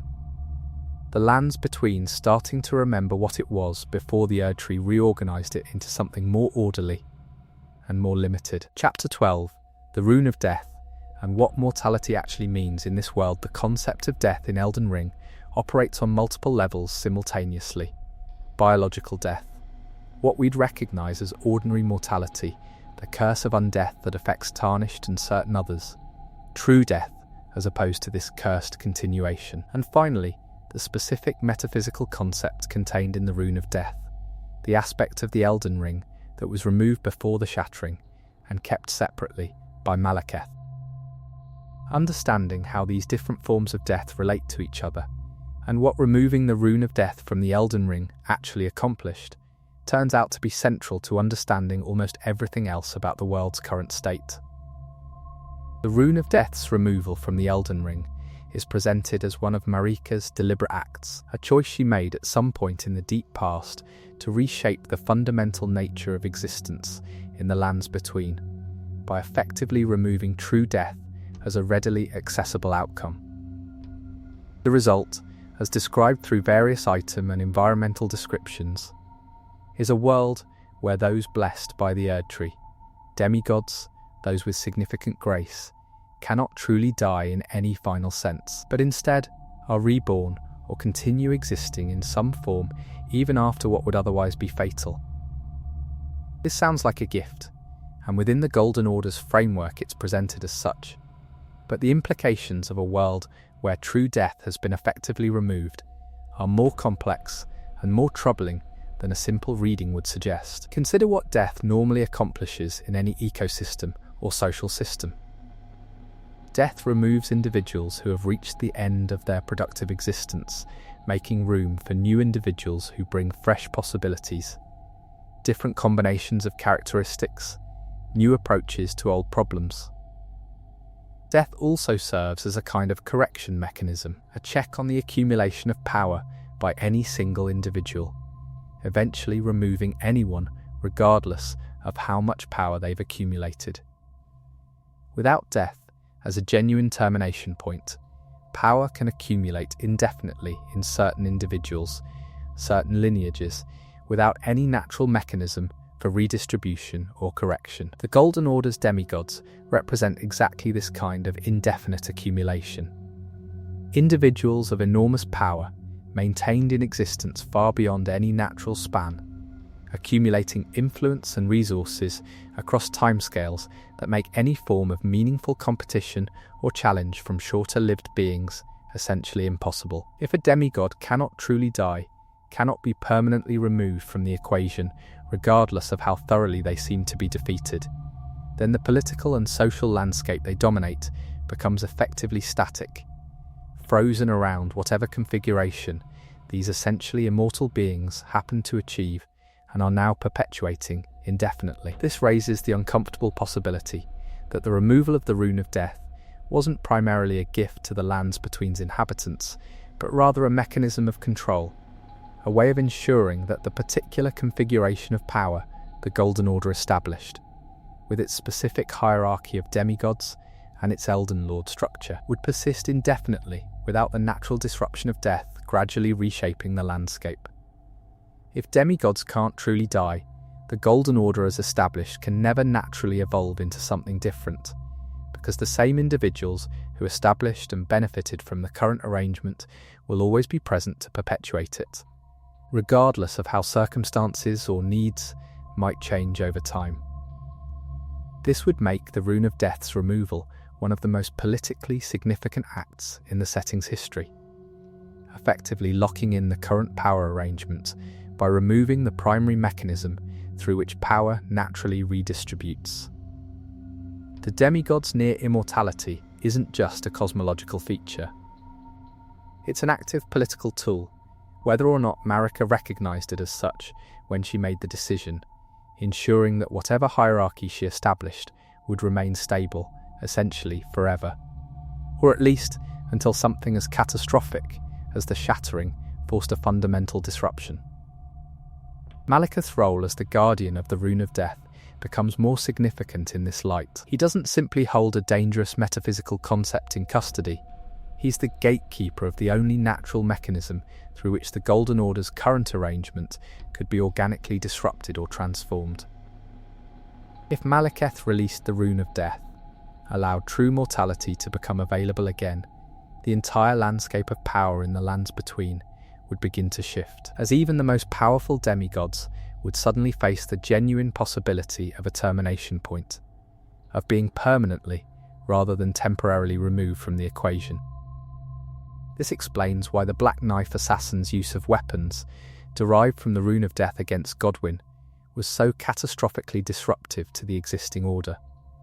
It wasn't simply that they killed one demigod, which might be significant, but not necessarily world-shaking given the general near-immortality that makes even major defeats temporary. They demonstrated that true death was possible, that the protections the Rune of Death's removal was meant to provide could be circumvented, and this demonstration alone would have been sufficient to destabilize confidence in the entire Golden Order's foundational promise that its favoured beings were effectively beyond permanent removal. The question of what exactly Godwyn's true death accomplished beyond demonstrating this possibility connects to his particular nature and his relationship to the Erdtree.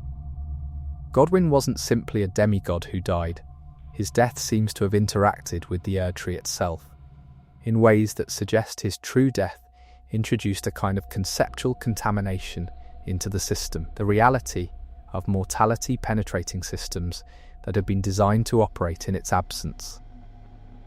The Erdtree's inability to process this contamination properly, perhaps because it had been organised specifically around the assumption that true death wouldn't occur for those it blessed, might explain why Godwyn's body doesn't simply decay, but instead undergoes something stranger, a transformation tied to the Erdtree's own roots, as if the tree itself is trying to process or contain something it wasn't designed to handle. This would make Godwyn's death not just a political assassination, but something closer to a system exploit, using the specific gap between what the Golden Order's protections were designed to handle and what the Black Knife assassin's weapons actually did to introduce something the system had no framework for processing. The Erdtree, functioning according to rules that assumed true death wouldn't occur among those it blessed, encounters a situation those rules don't account for, and its response is necessarily chaotic, neither fully accepting nor fully rejecting what has happened, instead producing the strange outcome we see with Godwyn's transformed body. The broader implications for the Rune of Death's eventual return to general accessibility, which seems to be at least partly accomplished through Malekith's defeat and the player's possible absorption of the Blackblade rune, suggest that restoring true death to the Lands Between isn't simply a matter of moral justice or cosmological balance.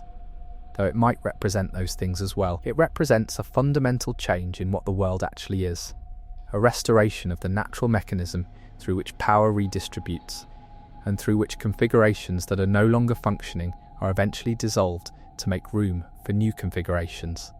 The lands between, with the rune of death restored, would necessarily be a different world from the one the player spends the game traversing.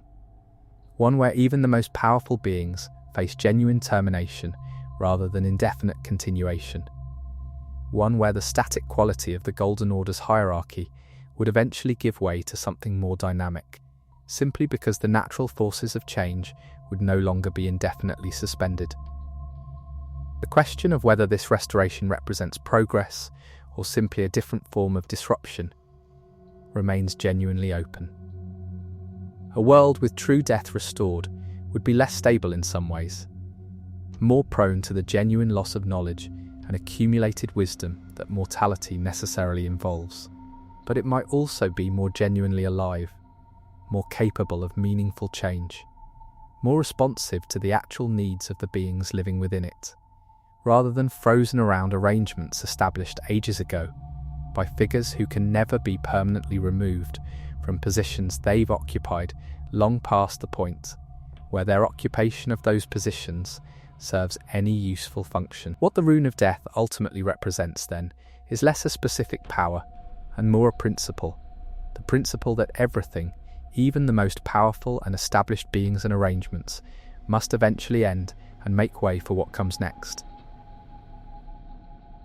The Golden Order's removal of this principle from the Elden Ring represents one of its most fundamental interventions in the natural order of things, and the cascading consequences of that removal, the static hierarchy, the accumulation of power without natural redistribution, the eventual catastrophic disruption when the system could no longer maintain its artificial suspension of change, might represent the primary explanation for why the lands between, by the time of the game's events, is in such a state of advanced collapse. Chapter 13. Farum Azula and the nature of the Beastman's civilization. Crumbling Farum Azula exists in a state that resists easy description, a city apparently in the process of falling, or rather a city caught in a permanent state of falling that somehow never completes. It occupies a position outside the normal flow of time in some sense, and it's associated with the Beastman and with Malekith himself, connecting it to themes of death, time, and older orders of being that predate the current Golden Order's establishment. What's genuinely puzzling about Farum Azula is what it was before its current catastrophic but suspended state, and what the Beastman civilization that apparently built or inhabited it actually represented within the broader history of the lands between. The Beastmen themselves are visually distinctive in ways that carry obvious significance, clearly not human in their basic appearance, yet clearly civilized in ways that ordinary beasts are not, possessing language, culture, specific fighting styles that reference traditions and training, and a connection to Malekith that suggests a degree of importance within the broader cosmological hierarchy that doesn't match their apparent marginalization in the game's present-day world. The contrast between what the Beastman's associations imply about their past importance and what their current status appears to be, scattered remnants defending a falling ruin, suggests a fall from prominence whose causes the game only gestures toward without fully explaining. The connection to Malekith is key here. Malekith, as guardian of the Rune of Death, represents one of the Golden Order's most fundamental functions, and his design, part humanoid, part beast, clearly connects him to the Beastman lineage. Even while elevating him far above the Beastman, we actually fight as enemies.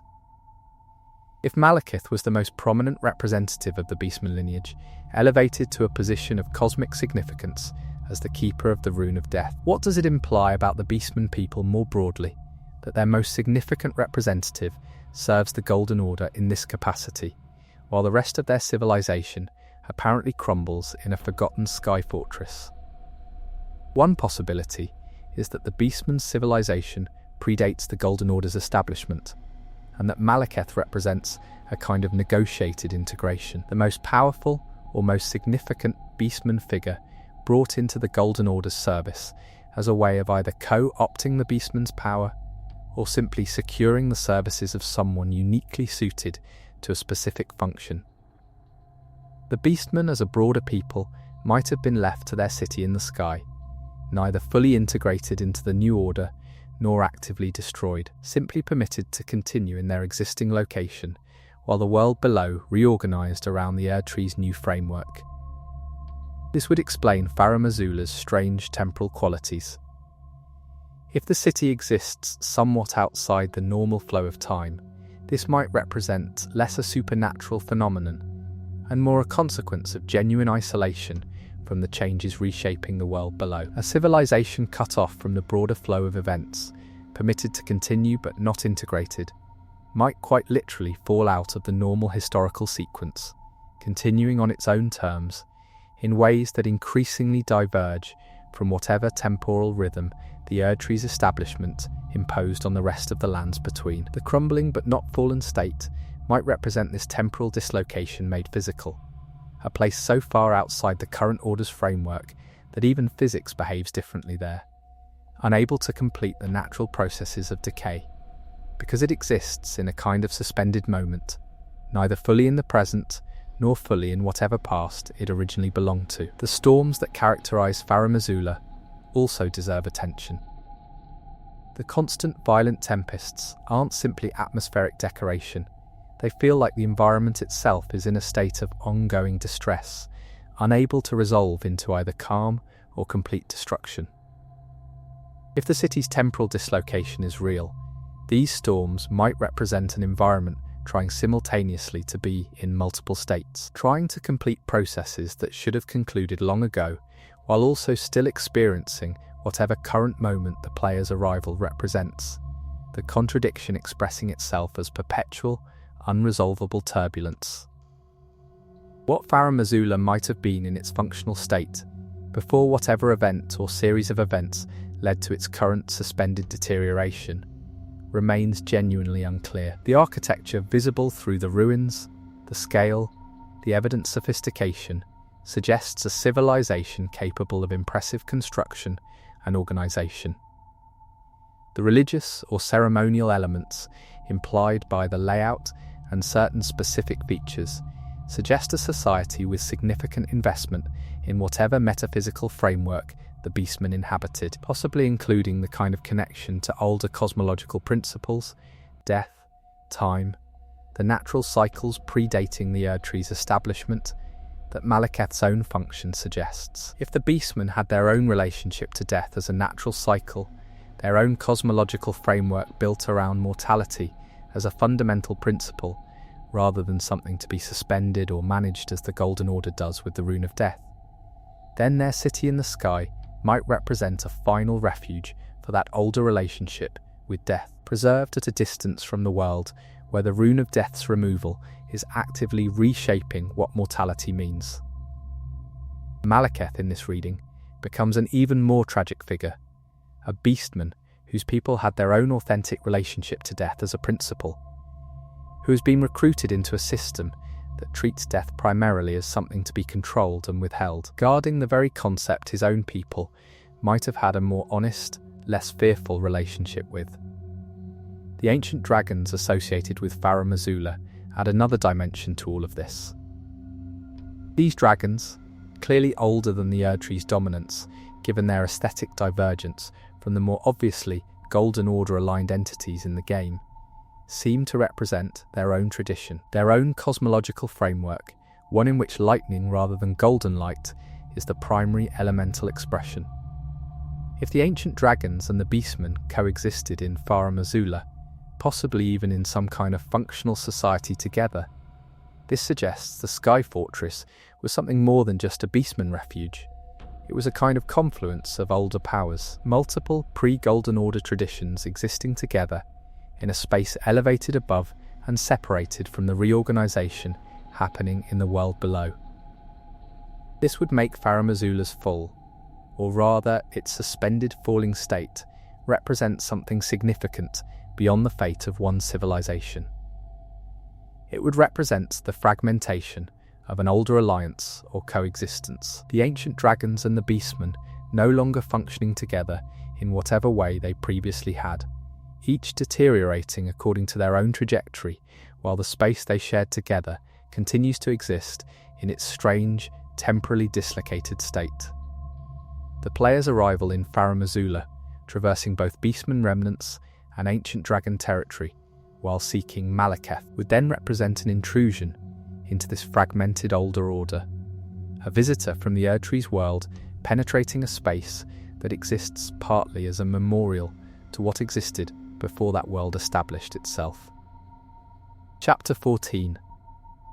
The Albinaurics, and what artificial life tells us about natural life. The Albinaurics occupy a curious position in Elden Ring's world. Beings who are explicitly artificial in their origin, created rather than naturally born, yet who experience genuine suffering, form genuine communities, and pursue genuine goals in ways that complicate any simple dismissal of them as mere constructs. They're two distinct generations. The first Albinaurics, who appear more humanoid, and the second, who appear more frog-like or aquatic, suggest an iterative creation process, a designer trying different approaches, refining the construction of artificial life towards some goal or purpose the original design failed to fully achieve. The creator of the Albinaurics, evidently connected to the magical and alchemical traditions of the Academy of Raya Lucaria, given the associations throughout the game, apparently sought to create beings that could serve specific functions, possibly including functions related to the preservation or distribution of grace. The first generation's apparent connection to certain grace-related phenomena, and the second generation's different but related characteristics, suggest the designer was trying to engineer beings capable of interfacing with or channeling the Erdtree's power in specific ways that natural beings couldn't reliably provide. What makes the Albinaurics specifically interesting from a thematic perspective is what their existence reveals about the Golden Order's relationship to life more generally. The Golden Order has a very specific vision of what properly organised life should look like. Who deserves grace? Who belongs within its hierarchy? What physical forms are acceptable? And what forms represent aberrations? The Albinaurics exist as a kind of deliberate creation outside this vision, artificially produced beings whose status within the Golden Order's hierarchy was never clearly established, because the Golden Order's designers apparently never anticipated beings of this specific origin existing in meaningful numbers. This ambiguity in status is significant. The Albinaurics aren't straightforwardly rejected by the Golden Order the way Omen are. They're simply not accounted for, which in some ways creates a more precarious situation than outright rejection.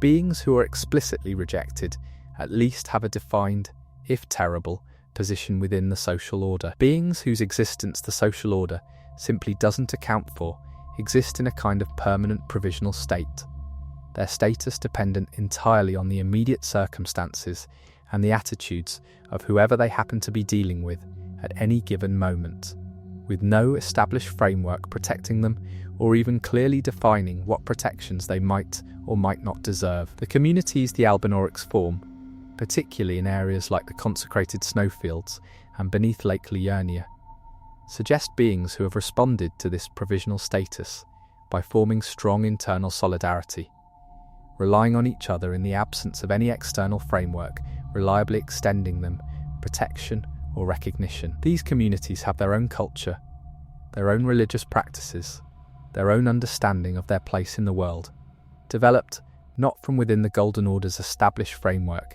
but in the margins around it, in spaces the dominant order doesn't fully reach or doesn't care enough about to actively control. The Albinauric leader figures, particularly the connections to Latenna and her wolf Lobo, suggest leadership traditions that have developed specific responses to the Albinauric's marginalised status. Specific ways of navigating a world where their people's existence is tolerated, but not genuinely respected or protected. The questlines involving these figures carry their own weight of tragedy, characters trying to preserve something of their people's dignity and continuation in circumstances that make such preservation enormously difficult. What artificial life reveals about natural life, in the specific context of the Albinauric situation, is something about the arbitrary nature of the categories the Golden Order uses to distribute recognition and protection.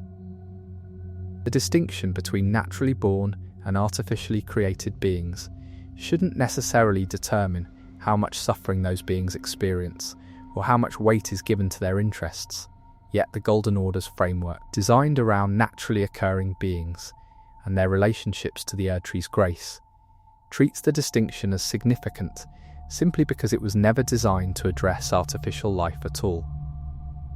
The Albinaurics suffer not because their suffering was deliberately chosen by anyone, but because the system that organises the world they exist within simply wasn't built to account for them, which might be an even more damning critique of the Golden Order than deliberate persecution would be. The second-generation Albinaurics and their significantly different physical form raise additional questions about what the designer was trying to achieve across iterations. If the first generation represents an attempt that didn't fully succeed in some technical sense, the second generation's differences might represent corrective adjustments. But the second generation's form being further from conventional humanoid appearance suggests the corrections weren't primarily aimed at normalization, at making Albinaurics more like naturally occurring beings. They were aimed at achieving specific functional goals, regardless of whether those goals required moving further from the humanoid baseline the first generation approximated.